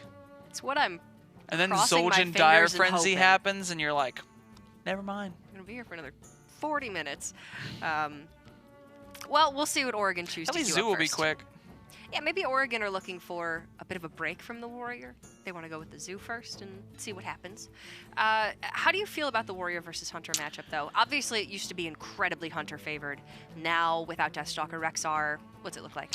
I still think it's probably Warrior favored, I would say. Just because the Hunter doesn't really get value out of its cards like it does in a lot of matchups, which is why I'm curious as to why they brought the Hunter trying to beat up on the Warrior. But as we can see here, that's not going to be relevant. It is going to be Zoo versus Hunter. Probably keep the Master's Call, probably keep the Hedge Clan Hogsteed, probably toss the Dire Frenzy and the Zul'jin. And Oregon, I like keeping the Scarabig. Scarabig's one of the highest win rate cards. Yeah. Card's insane when you can activate it. Coin Scarabeg into Evil Genius is a really fantastic turn 1 and 2. Get those lackeys right away. Super flexible. And for Miami, it's just going to be trying to combat the early advantage that the Zoo is going to have. Their 1-drops are going to be more resilient than Miami's 1-drops. So Miami naturally is going to be a little bit behind this game. Looking for Unleash the Hounds to maybe find a swing turn sometime. Headhunter's Hatchet is a great early tool to start cutting down the Headhunter's board. Hatchet's probably one of the best tools for this. A lot of players have been running the Bloodsail Corsair, but it looks like in this list that they're not. I'm actually really surprised that Oregon in the Zoo Warlock does not have a copy of Archvillain or Thom. The reason I say that is because they're leaving up Warrior. So it doesn't make sense that they wouldn't have that card in their deck, because I don't necessarily think it beats Warrior. I think it's just good against Warrior. I think it's fun. Oh, it's definitely fun. I just don't think it beats Warrior. Miami did find the Headhunter's Hatchet. If you're looking for an anti-aggro start, this is pretty much it from Miami. A Spring Paw would make it a little bit better, but they're not complaining. This is really good. I think I'd just go Coin Hyena. I like this. I like this a lot. Like a whole lot. It unfortunately got punished by the Abusive Sergeant top deck, but the Coin Hyena, you know, you then play it into a Headhunters, or you play it into a Hogsteed, and then it gets out of control. With that draw, it makes the Coin Hyena not look as good, but hey, I still liked the Coin Hyena. Hindsight is 20/20. Actually, if they didn't have like a 1-drop there, like if they didn't have the Abusive Sergeant or a way to answer the Hyena, that would have been insane. Chat doesn't like how much we've been saying the word insane. I think we need another word. Insane! I think we need Insanity! we need another word denoting very, very good. We could go with fantastic, or awesome, or superb, or incredible, or amazing. Fine, I will go look up the thesaurus for insane. Batty, bizarre, crazy, deranged, irrational, irresponsible, You're mad, looking at nuts, paranoid, preposterous, Paranoid psychotic, senseless. I like psychotic. That would have been a senseless turn. No, I don't think that is quite. That turn would have been impractical. I don't know about that. That turn would have just derailed.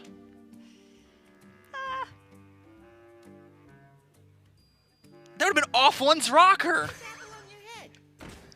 Out of one's mind. How about we just go with Unhinged. good? That's good. This Headhunter's Hatchet Lunatic. is good. Moonstruck.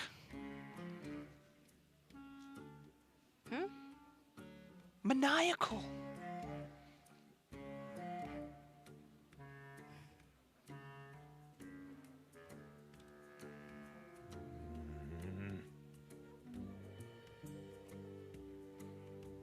Cuckoo. Timberwolf plus the Hench Clan Hogsteed to clear up the Magic Carpet. The Lynx or the Headhunter's Hatchet can go into the Knife Juggler. Then you're leaving up just a Scarabeg. Yeah, this turn's preposterous. Stupefying. Insightful.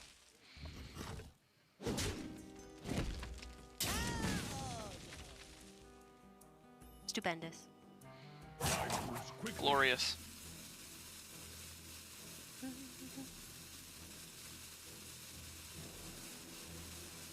No, insane's the best word. I'm just saying insane from now on. It's actually the only word in my vocabulary. The only word my analyst can say is insane. Yeah. Isn't that insane? If you'll just excuse me, I need another Advil now. Togi, Pinche. Go, go. Go. Keeping the Master's Call is going to reward them quite a bit here, as they're going to find the refill. Fortunately, they do have to trade quite a bit of their board. Oh, but the What you say the about that? hyena. What you talking about? Unfortunately, the hyena dies to the Flame Imp Magic Carp, but we don't talk about that. If only that Murloc was a beast. But tisn't. That's okay, though. And Miami still ends up having the Unleash the Beast. Turn after that, Unleash the Beast plus Shimmerfly. Oh, start off with that for sure. Cha. That is insane. Now Miami's gonna need Unleash the Hounds. They don't even need a Magic Carpet here. Looks like they're going to. It's expensive. Well, the thing I would worry about the Magic Carpet is I think you need it to live to win, and if they have an answer for it with this 1/1 on board, it could be bad, but I mean, what are the odds? They have, like, I guess it would have to be the Unleash the Beast. So they could have played around the Unleash the Beast by just not playing the carpet. Instead, they could have gone, like, 1-drop Goblin Lackey. I mean, they can clear the Wyvern on board. But what I'm trying to say here is they want their minions to be very impactful. They want the carpet to stick. They want more yes, from they, the carpet. I mean, I think they need the carpet to get to stick. Both carpets are gone now. Oh, boy. Oh boy.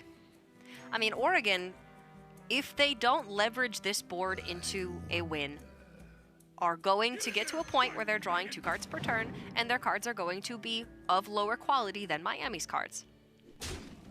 Miami will get to turn 10, they will have Zul'jin, and right now Zul'jin has Unleash the Beasts in it. By that point, it could have Animal Companion, it could have Unleash the Hounds. It's going to be really good. All right, I would really like to have I don't know seen that it'll be insane, but it'll be really good. I would really like to have seen Oregon life tap first there, especially if they find something like Mountain Giant. It changes their entire play.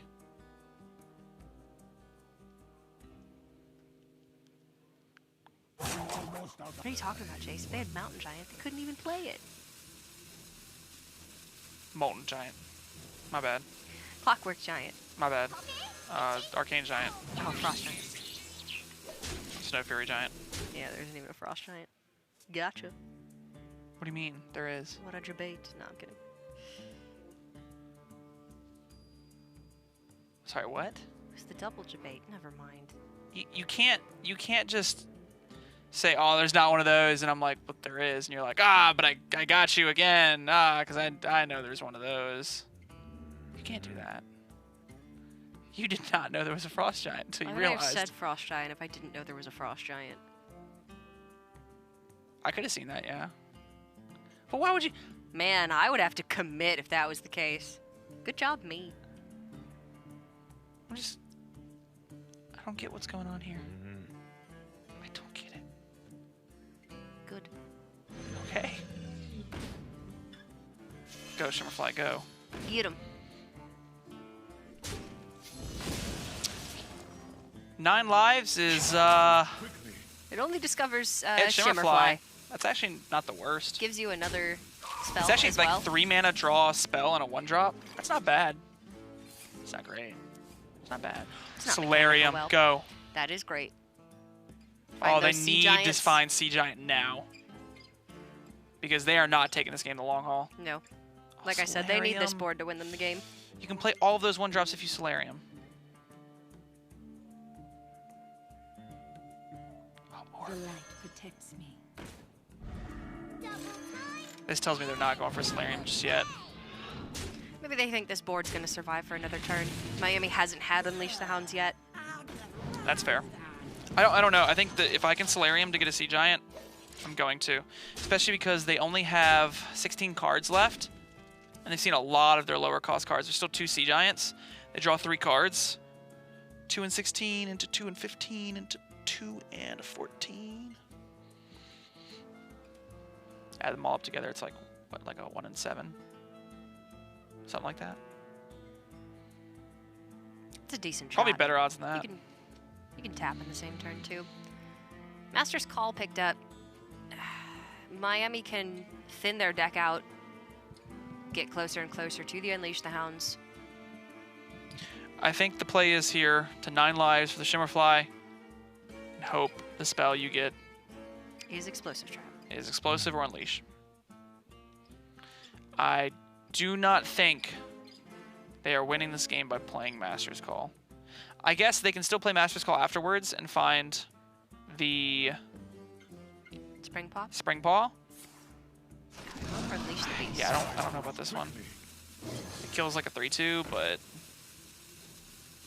I understand wanting to have both Wyverns on the board for Zul'jin, but they could have just played the Wyvern next turn. boom, that's a lot of damage. Yeah, it is.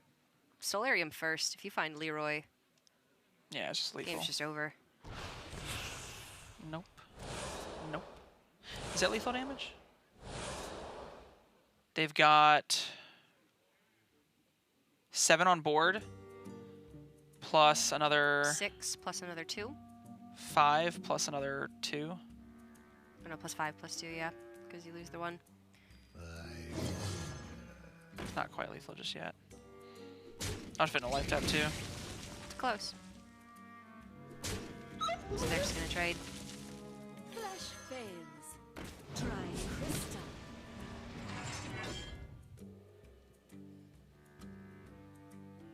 Curious as to why they're not life tapping. Almost out of time. Because you still could have life tapped there and found Leroy.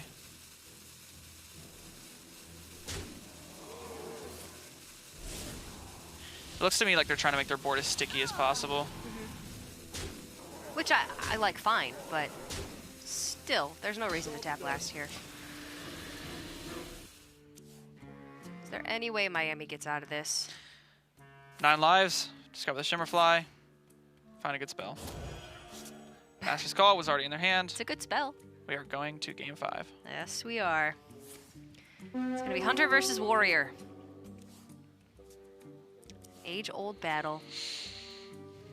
Except a lot has changed since those days. Yes. Yes, it has. Deathstalker Rexar has gone into retirement. And Dr. Boom is laughing his butt off. And Baku the Moon Eater, also in retirement. But Crackling Razor Maul has been retired. Dire Mole. It's more like retired Mole. That wasn't bad, actually. See? I'm pretty good at this. That's not- I'm like not bad at this. Yeah. That was not bad. That was okay. There's 1 Savannah Highmane in the Hunter deck, plus 2 Dire Frenzies, plus Zul'jin. I mean, they can generate a lot of value. But I raise you 1 Dr. Boom the Mad Genius, which will have more value than all of that. Maybe? Probably. Depends on how fast you can find it. There's a lot of liabilities for the Warrior. Those Hecklebots can be difficult to find the time to use. I mean, the Hecklebots are actually probably just insane. Like, the biggest minion is the Savannah Highmane, which is a 1-of. The odds of hitting that are pretty low, and your opponent would keep that in the mulligan. And I guess if you pull it, then you just kill it. They can't frenzy it. Exactly. Yeah, okay, maybe it's not Or so you pull difficult to Tundra use. Rhino, you kill it the same turn. Or you just jam it on turn 4. And just say, 3-8 deal with taunt. it. And then they have a Scavenging Hyena who could pull it out, and they go Timberpaw. Timberpaw. Timberpaw. Timberpaw. Links, Timberpaw? links, links. Springpaw. Springpaw. Links, links, links. Timberpaw's like a good ship name. Oh, this is a really good hand. Do you ever keep the Brewmaster? I mean, it's a 2-drop. Honestly, Yeah. I would probably full keep this hand. You go Town Crier, Brewmaster the Town Crier, get to play Town Crier again. Find your Ziliacs, find your Militia Commanders, find your Darius. The only thing I would debate on is Hecklebot. Winner of this game is going to the live finals. Our third 5-game series today. And I've casted all of them. Wait, was last series 5 games? Oh, I actually don't know. I just You assumed were I cast all 5. Casting the last series. Maybe. Maybe. Maybe. That's okay, Jace. I tossed the Brewmaster. I don't know. I would have considered keeping the Brewmaster. It's actually really good with Town Crier because you can get a value trade on one of the 1-drops. And if they kill off the Town Crier, you just play 3-2. Weapons Project is really good. Yeah, I do not like this matchup for the Hunter. It's scaring me.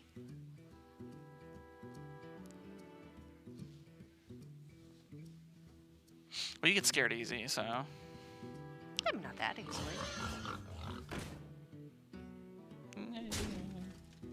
You have no Absolutely none. I like them spooky movies. You called them spooky movies, so that automatically gives me enough proof to know like that them you do not like spooky horror movies. Tommy, verdict on spooky movies. Do you like spooky movies, Tommy? Like, do people who enjoy scary movies call them spooky movies? Tommy's really tired. Let him just let him be, Jace. He doesn't like that I said spooky and thinks I said that she does. Wuss. I said that she gets scared easy, and then she said, "No, I don't. I love spooky movies." Oh. Oh, we can't say that on air. We can't say that on air. Oh, Tommy, wow. Okay. Ouch. Tommy said he loves scary movies. Yes. He's a big fan. He likes some extra spooky. You can't. I don't like that word. Ooh, baited arrow. That's pretty good. Yeah, beta arrow is not bad. I don't like the word spooky. No. Ooh. Spooky's like what you say to like children on Halloween, like, "Oh, that's spooky." Well, occasionally I do say spooky, Tommy. Depends on the mood I'm in. How do you feel about the word spoopy? It's fine. Tommy thinks it's top tier. Don't actually think it's a word.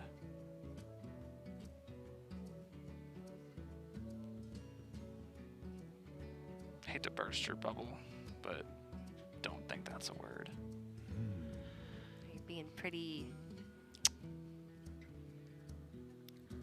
You're being kind of a spoopy head right now, Jace. That's... And if it was a word, that's not how you would use it.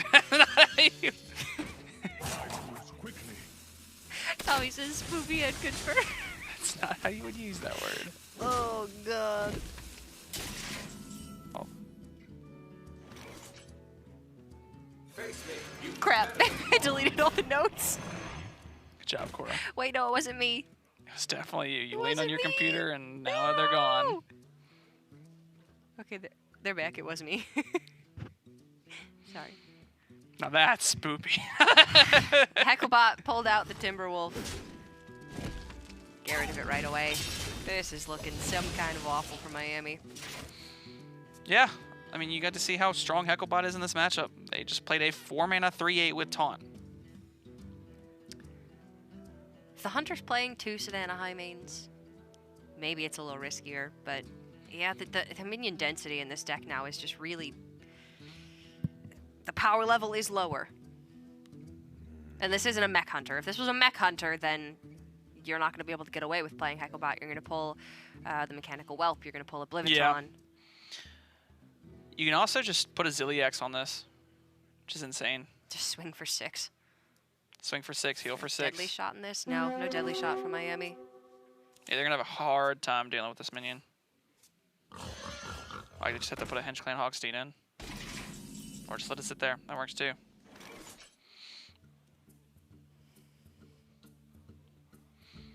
I think whatever Oregon does here, they have to make sure that they don't leave a minion on the board because there is the potential for Hunter's Mark to be a card that was discovered off of the Shimmerfly. Sure. So as long as they play around that kind of thing and they make sure that this 3-8 is as healthy as possible, they should be fine. So I wouldn't be opposed to seeing Ziliax trade and then value trade over the 1-1. At any point, Miami could Hunter's Mark the Hecklebot and then just swing into it. I guess it's true. If Hunter's Mark was picked up. They would have Hunter's Mark there. Never mind. Probably. So they don't have it. Unless it's a big bait. That'd be a pretty big bait. I don't know if Miami. Maybe they're like, hey. Miami's like, hey, let's get the Ziliax out here. Yeah. They're like, they would always Hunter's Mark this. Let's strap on a Ziliax. And they put the Ziliax on. They're like, ha, got him. Brew the Hecklebot. Get another. It's probably the last thing you're gonna do with that Youthful Brewmaster. I think it's better on the Devastator, the BGH, and the Ziliax.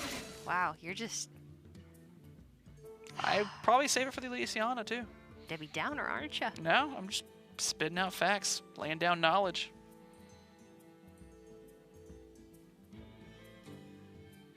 Speaking the truth. Cold hard facts. I wonder. You could drop that knowledge somewhere else, please. That's why they pay me to drop it here. Do they? Pretty sure they pay you to make my life difficult. You're like, you get a bonus if Cora gets a headache halfway through the day because of how much you're annoying her. Just kidding. Damn, I worked in overtime today. Yeah, you did. I moves quickly.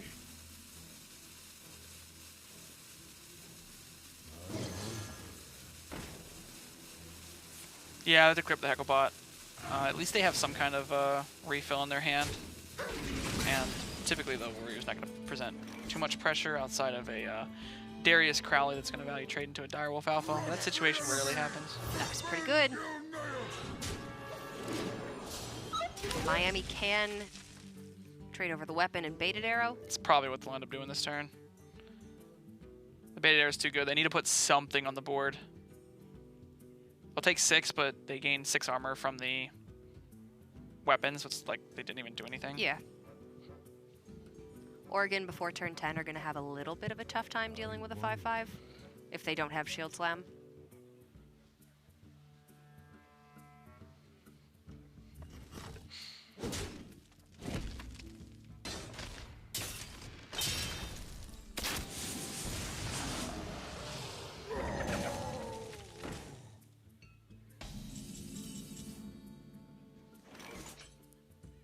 It's a very minion-heavy hand for Oregon.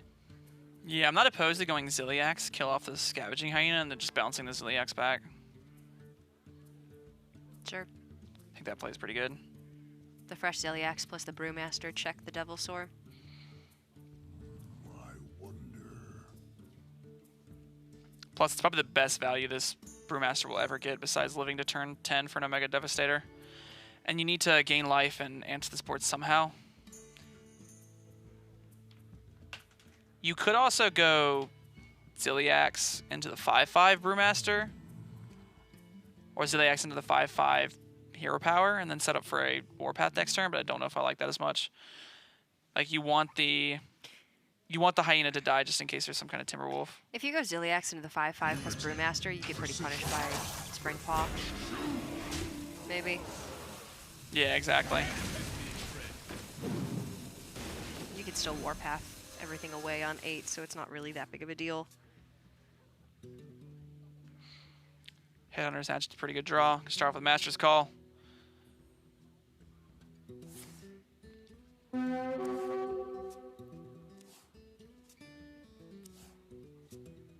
Rhino pickup's nice.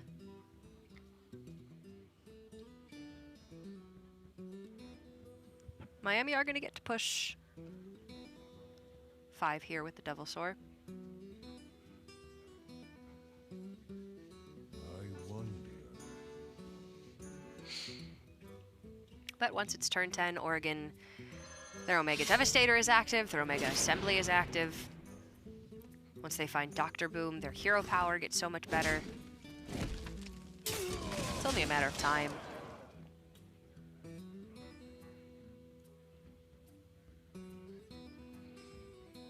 Miami with 2 Masters calls having been played still haven't found Savannah high main.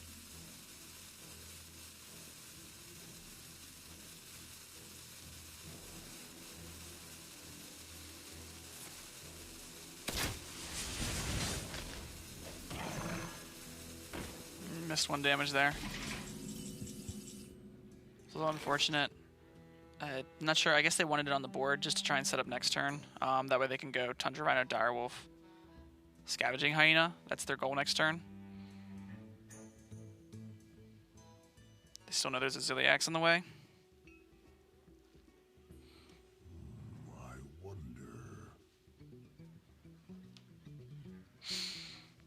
Can probably just go Ziliax into the 6/5. Hero Power seems like the strongest turn. Never playing Elysiana. I guess you could discover a mech. I wouldn't be opposed to that. Maybe discover a mech first. If you hit the scrap one, you can play that instead of Hero Powering. That way you can clear up the 6/5. So I'd probably start with discover a mech. I don't think you're going to need 3 mechs. If they're not playing the assembly this turn, that means they're committed to waiting until 10. Yeah. That's what it looks like.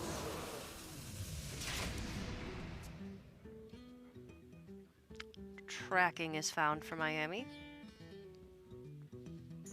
Again, with 2 Dire Frenzies in the deck and Zul'jin, I don't think they're really going to have to worry about fatigue too much. They have the option of shuffling 12 additional cards into their deck. Yeah, one of the cool ways you can win this matchup is you Dire Frenzy a Timberwolf, draw your Timberwolves with your Tundra Rhino, and then you just go Tundra Rhino, Timberwolf, Timberwolf, Timberwolf, and you push tons of damage. You push 7 per Timberwolf, 7, 14, 21, and then you push the 5 from the Tundra Rhino. So That's a lot of damage. 26, that's only with 3 Timberwolves. You could have 4. Miami get to push another 7 this turn with just the board. They're actually going to go a little bit wide. Not too wide that Brawl punishes. And keeping around 3 minions is a pretty sweet spot. Yeah, looks like that's what they're looking for here. Trying to just push as much damage as possible. They do only have the 1 Tundra Rhino in the deck, though. Town Crier is not bad. Pulls Militia Commander, I believe. The issue is they can't necessarily go double Warpath, Town Crier, Militia Commander. Or actually, they can. What now? If it's guaranteed, because it could pull Darius. No, they've already played Darius Crowley. Darius. It's guaranteed Militia Commander. This is an insane turn. Good spot by Oregon here.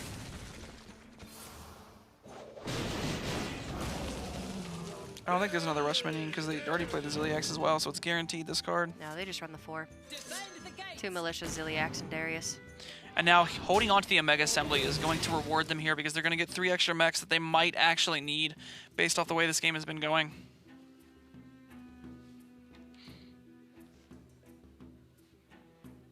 Miami's hand is also shaping up to be a little lackluster now, though. The issue with tracking is they have 2 Dire Frenzies, Highmane, and Zul'jin still in the deck, which they want all of. They don't really want to risk tracking over any of those cards.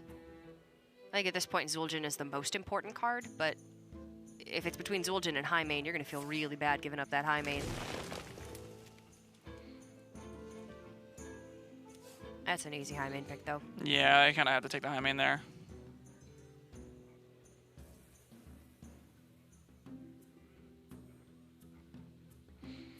Just right now, they're going to lose on tempo. Seeing Oregon's hand. It's not where they want to be as Hunter. I moves quickly. I wonder.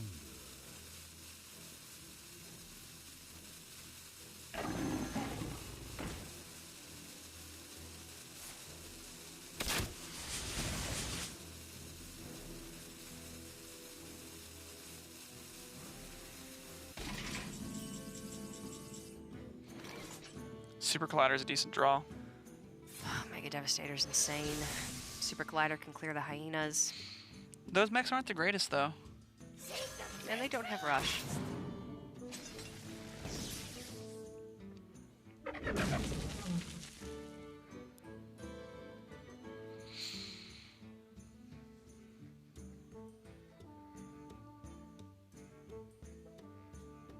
biggest thing for Oregon here is they have to be worried about not getting burned out of the game. So they need to keep hero powering and try not to go too wide on board. I wonder. Although Unleash Timber is not an option, Unleash is an option.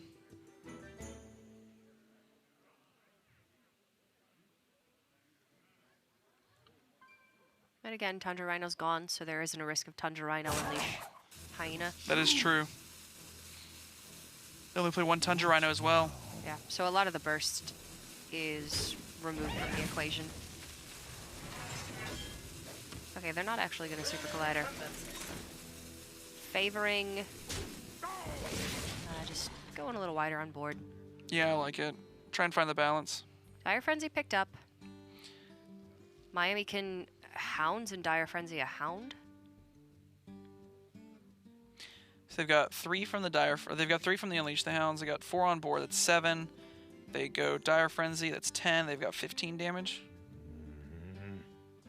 That's a lot of damage. They're actually they're very getting close. there. They're probably gonna do it. They... Yeah, I think they're just gonna push all this face. They might play the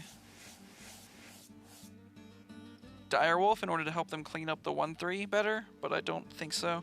They could just go Unleash again, just push everything face. Jeez. But I think they might want to fit in a hero power this turn. Just push 12. Yeah. I move quickly.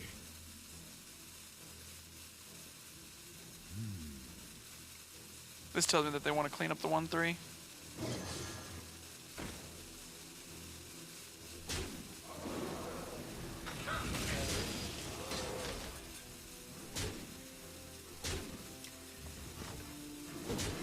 Okay. Miami are trying to close out this game. Dr. Boom off the top. What a draw. All of these hero powers are good. Oh, Kaboom would be Absolutely insane. all of them. Oh, How about my a blast shield? gosh. Take the value trade, buff the mecha up, put it into one of the 1/1s. Faithful Enemy can clear up the 2-1. Or, well, yeah, either of them doesn't really matter. There's Kaboom now for Oregon. Okay, Unleash the Beast picked up. I mean, Miami still got some fight in them. It's just Oregon's back up to 29. It's going to rely on Miami drawing Zul'jin and Oregon not having the brawl. To be honest, you probably just have to play the Hyena here. You need board pressure. There are 3 4/4 Hounds in the deck as well. Quite a few spells in the pool for Zul'jin. Couple Master's Calls, Dire Frenzy, Tracking. Light the fuses!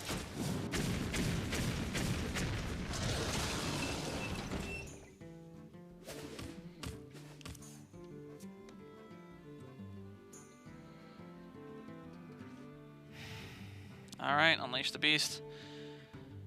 Headhunters, Push face. keep pushing face.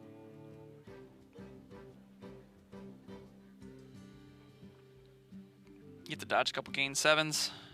You get to find your Zul'jin quick. You still got 3 4/4s to charge.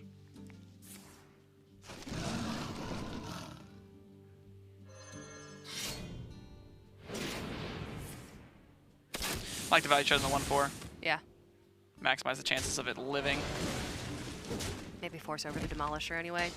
Or force of the Dynamatic.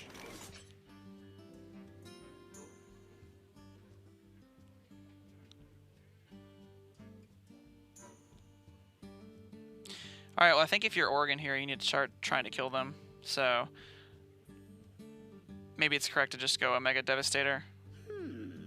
Hero power their Hero power face. Yeah. Could also go like a Mega Devastator BGH. Don't think that's as great. I don't think BGH is going to find a target this game. It might on a Dire Frenzied minion. But I don't know.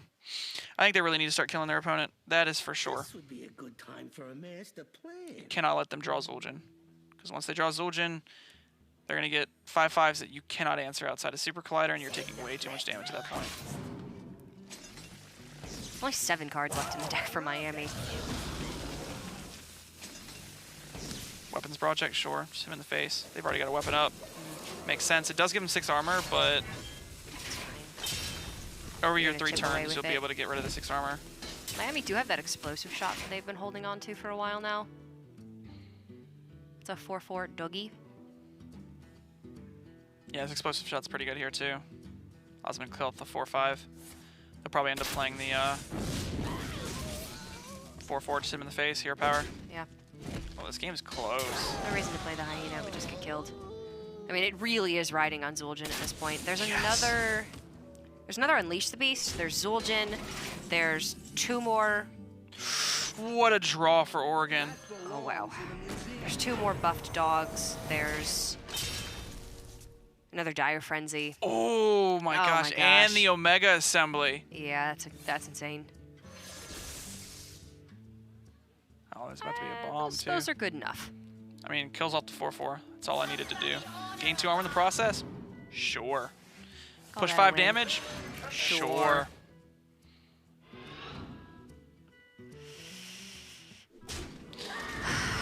Coming down to the wire.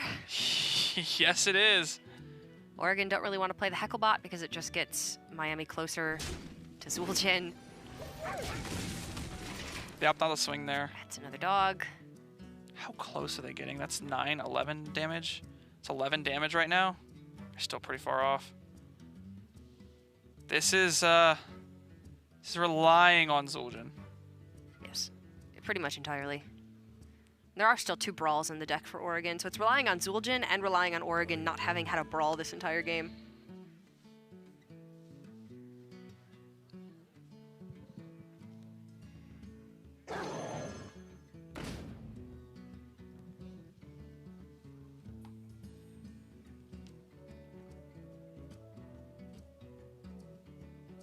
Debating whether or not they want to use the kill command to protect this 4/4.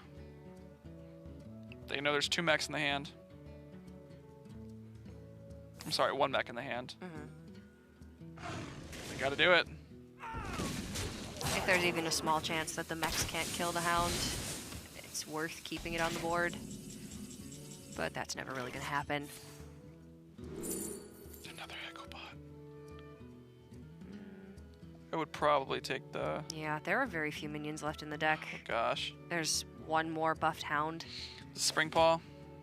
Yeah. Hecklebot's really good. Except that it pulls out a minion and gets Miami closer to drawing Zul'jin. Yes, that's the worst the part about drawback. it. I don't think I would play the Sparks. I think I'd just hold them. Just pass. If you play the Sparks, then Unleash the Hounds and Hyena just buffs the Hyena to 4 health. We can see Oregon would still be able to kill the Hyena, and if the Hyena gets too big, then there's your target for Big Game Hunter. Just give him a big enough hyena to appreciate it. All of our cards are getting value in this matchup. Haha! That's what that can says. Squeeze out every drop.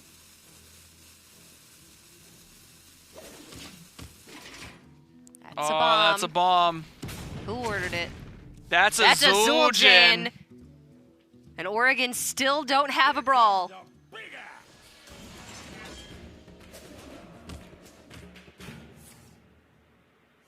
It's actually very good that explosive shot activated Kill first. commands could kill Ouch. the Zul'jin. They could. There's a BGH target. Miami could be dead. No, they can't. They're at 11. Hoffer That's not bad. Tracking is not the greatest, but you know. gets you an 8/8 Wyvern. Master's Call. More Draws you Wyverns. the Wyverns. Kill command. Sure. Could be worse. That's really, Oh, really, that's really, really bad. Need more cards. Especially when they have 1 card left in deck. Okay, so if the last card's a minion, they have lethal. Because Hecklebot will pull the last card, And then they fatigue. but I don't think it's a minion I don't know what it because is. they didn't draw it off of Master's Call. They only drew the Wyvern and the Hound. And then there's the 3rd Wyvern. All that Oregon They needs to do, They could have tracked over the Wyvern, though. all that Oregon needs to do is hero power face, hit the weapon face, and live for 1 more turn. I mean, shield block, shield slam, Big Game Hunter. Then they don't fit into hero power. You're right. Shield block, double shield slam, put the 2/2s in. Hero power face, swing face. That's going to do it. Is the last card Dire Frenzy, though? No, both Dire Frenzies are gone, I think. No, no, one was played, and then one was generated by Zul'jin onto the Wyvern. It might be Dire Frenzy. Did it get trackinged over? Maybe it got tracked over. Because it could have been trackinged over to the, Oh, they didn't Hero Power face.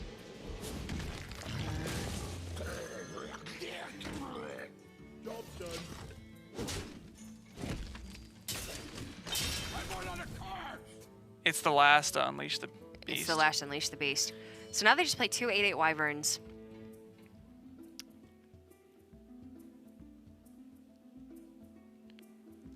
I'm shocked they didn't Hero Power face. I don't Hero think Power it's- face means you never lose. I don't think it's going to matter. I guess in their mind they're not guaranteed that they'll take fatigue damage because there could be the Dire Frenzy left. Yeah, they don't know exactly what was... They didn't play both Dire Frenzies, right? One was played on the Wyvern. They played one on the Hound earlier. Yeah, the second one must have been tracked over. By the...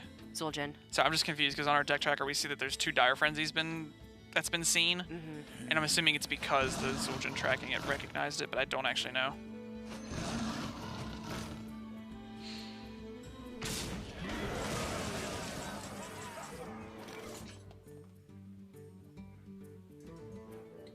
The thing is, they have to live for more turns now because they didn't Hero Power face. So Miami are going to take 1, then they take 2, then they take 3, and they're dead. Well, actually, Super Collider can go face. They're dead after 2 turns. Oh, that's right. They can use 1 Super Collider swing face. And I know there's no taunt. So all they have to do is live this turn. That's all they have to do.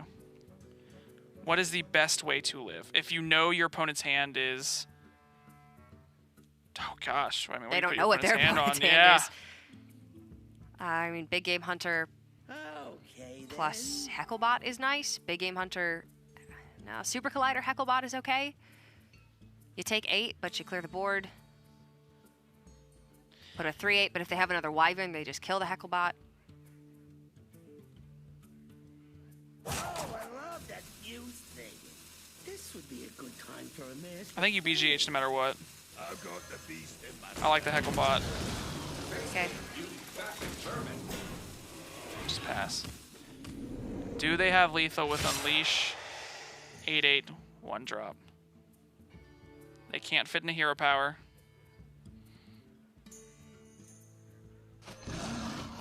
That's probably the most Unleash we'll ever get. So you play it. Then you play the Hound, and then you have 14 damage. I guess in their mind they don't know if they're Super dead Collider's yet, there. so Super Collider plus the 2 points of fatigue. He's gonna do it. If Zul'jin had played Master's Call before it played Dire Frenzy, if Zul'jin had tracked before it Dire Frenzied, a lot of different, if it hadn't kill commanded face, if it kill commanded Oregon's face. this will be like the 3rd time we've seen in the Collegiate series a Super Collider gets lethal. It's satisfying every time. hurry.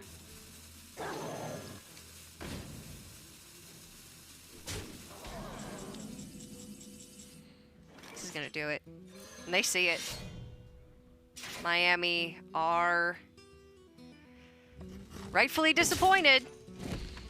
But our 4th and final team going to the live finals in Houston are going to be our varsity division champions. It's the University of Oregon. These guys, they seem unstoppable. Yeah, they've been playing pretty well throughout the entirety, and they are moving on to your top 4 in Houston after winning the varsity division. What an impressive record so far. It's been a lot of fun to get to watch these guys play. And after they lost that Warrior Mirror, things were looking a little bit rough for them. It seemed like they were pretty disappointed in themselves. It seemed like they really, really wanted to win that one, and you thought that they were going to win that one for pretty much the entire duration of the game. I thought it was going to go to fatigue, and I thought that when it went to fatigue that they would both get the win. So it would come down to the Zulok versus the Hunter. So it was really difficult to say. It's just really hard to say what the Elysiana takes, like what happens. I would say on average that game goes to fatigue, but it's very difficult to say in that spot. I will say, I really like Miami University of Ohio. We've seen these guys for many seasons now, and they've always been playing together, and I think that they're seniors now.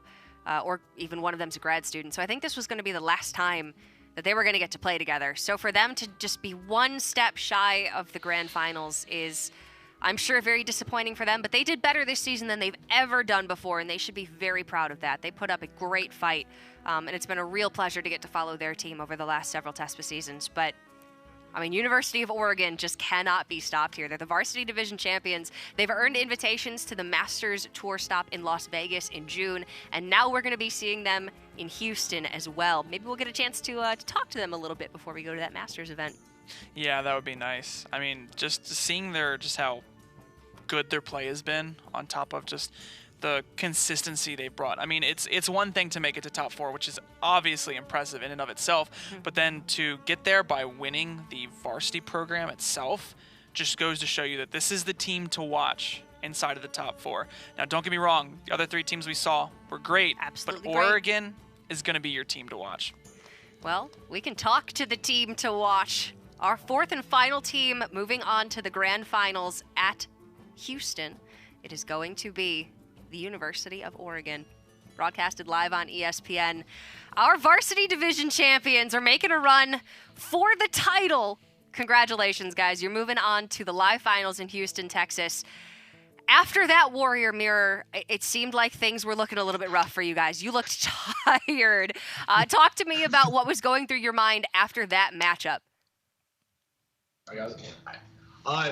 Honestly, we just needed a break. After that matchup, we're like, I mean, you look at every single game that we played, we live in game 5. Game 5 is where we win.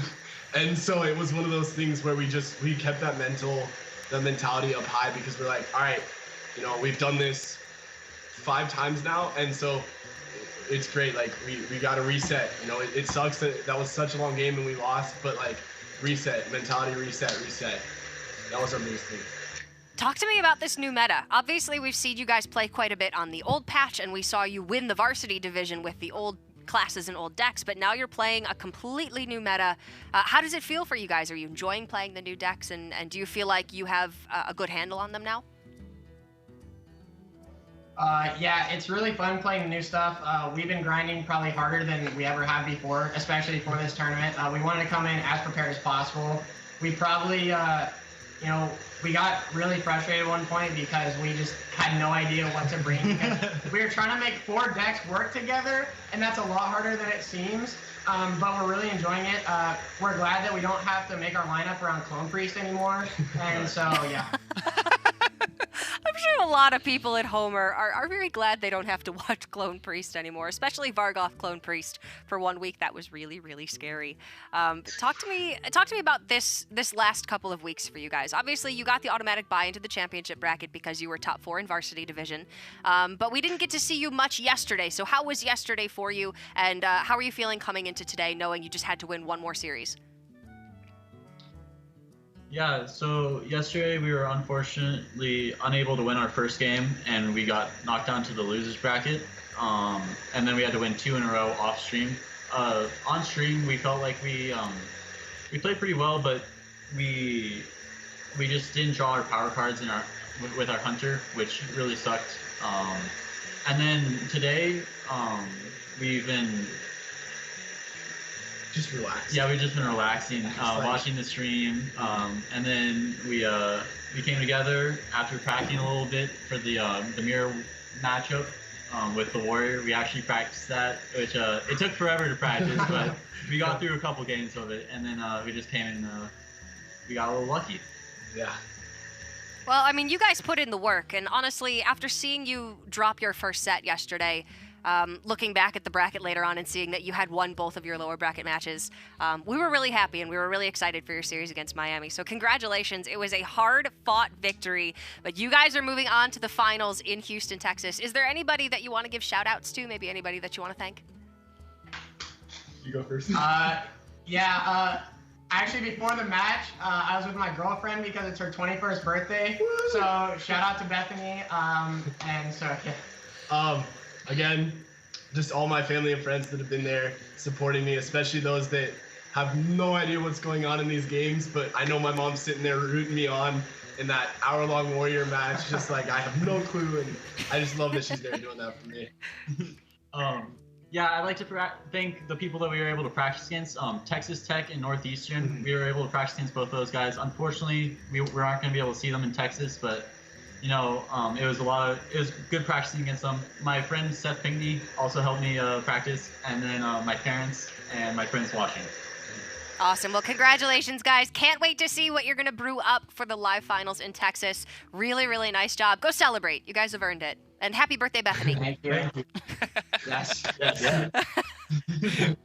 We've gotten to see those guys so much over the last couple of weeks. Obviously, varsity finals champions of the division. And it's just a talented group of Hearthstone players, a great group of guys with good heads on their shoulders, and really positive outlooks on this whole process and on this whole tournament. So congratulations to them. But we can see here our finalists, the final 4 teams that are in contention for the title of Hearthstone Collegiate Champion for the spring season in 2019. Georgia Tech took it over USC, RIT beat Northeastern, Minnesota Maroon won over Texas Tech, and finally our varsity champions, Oregon, took it down over Miami in game number 5, which they said is their specialty. So congratulations to all top 8 of our teams. Of course, they're going to be going home with $1,300 each, but teams that are top 4 are earning at least $2,500 apiece. So things can only get better from here for them. And of course, they've got the trip to Houston, Texas for the finals. But none of this would be possible if it weren't for our awesome sponsors. So thank you so much to Asus Republic of Gamers for providing us with these great laptops to take our notes on, and with the just ability to be able to host this tournament season after season. It's a ton of fun for us to be a part of, and I know for the players, it's a really valuable experience and a chance to be able to further their educations. And thank you again to Grubhub for coming on as a sponsor here for this season of the Hearthstone Collegiate Championships as well. They were there for us last season, and we've got them back again now. Remember, if you want to save $10 off of your first $15 in-app order, you can do so with the code TESPA19 using the app Grubhub. It's got to be your first in-app order, but that's a nice chunk of change that you can save. And we do have a Twitter question. I've been promising dollar on Flame card backs, and apparently you guys delivered some questions. This one comes to us from Stents the Boss and says, we talk a lot about the sleeper cards, but what were the cards you thought would be good and aren't? That's a good question. Oh gosh, what card did I think would be good that wasn't? I would have to. Oh god, I have to look at the set real quick. I'm trying to think. Maybe not necessarily just this set, but other sets as well. I thought Faldori Strider was going to be meta breaking and insane. And when it first got released, it wasn't bad, but it wasn't as good as I thought it was going to be. I remember seeing it as a 4/4 in Rogue, and I was like, this card's insane. This card replaces Tomb Pillager, and it wasn't as good as I thought it was going to be. Oh, right. They were out at the same time. I thought Mad Hatter was going to be better. I thought we were going to be seeing Mad Hatter as a staple in Zoo decks. And I think it's okay, but I still don't think Mad Hatter's quite there. I think I gave that a little bit too much credit. Yeah, I think there's probably a couple other cards that I probably said were going to be insane, and then ended up like just being awful. With this most recent set, Swamp Queen Hagatha, I don't think has gotten as much play as I thought she would. I didn't think she was going to get that much play. She's a weird spot. Ice Baron Togwaggle is really good. I think everybody thought he was really good. Blastmaster Boom's really good. I don't know. I feel like with this set, there are a fair amount of power cards. I think people were pretty correct about it. Usually, we doubt things, and they end up being very good, more so than we're like, this card is the best card in the game. I mean, Trogzor the Earthinator was the classic example of the card that everybody thought was going to be absolutely amazing, and it just and everyone thought Dr. Boom was just going to be like, what, this absolutely card's not terrible. that good. Yeah, maybe not too many of those as of late. But thank you very much for your question. Of course, as a result, we'll be giving you the Dollar on Flame card back, not the Dollar on Flame card back pin, but you can collect the pin by attending a local TESPA chapter event or by participating in one of our online giveaways.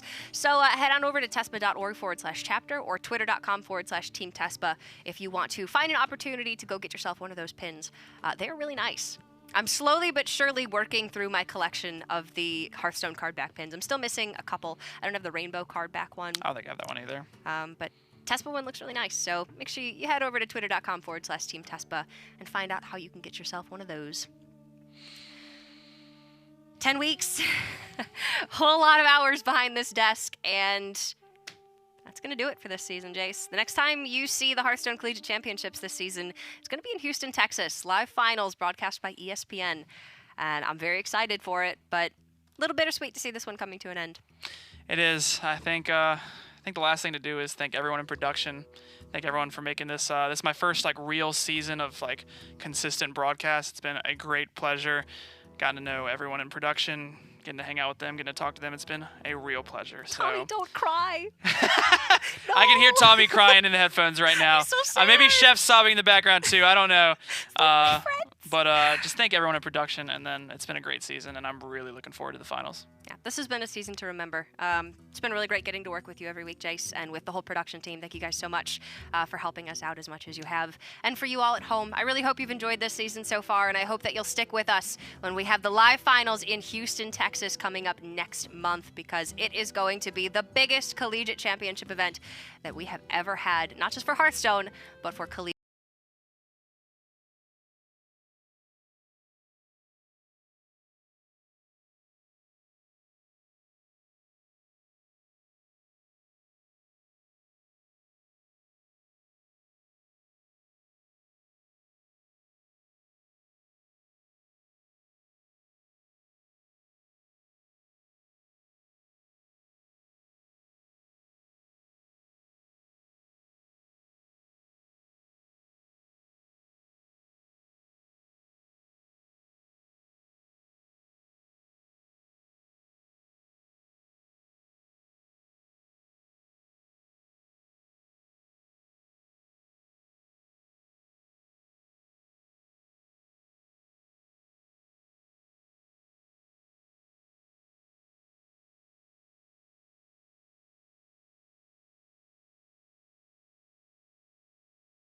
Esports in general. So thank y'all so much for sticking with us over the last 10 weeks, and we will see you in Houston, Texas.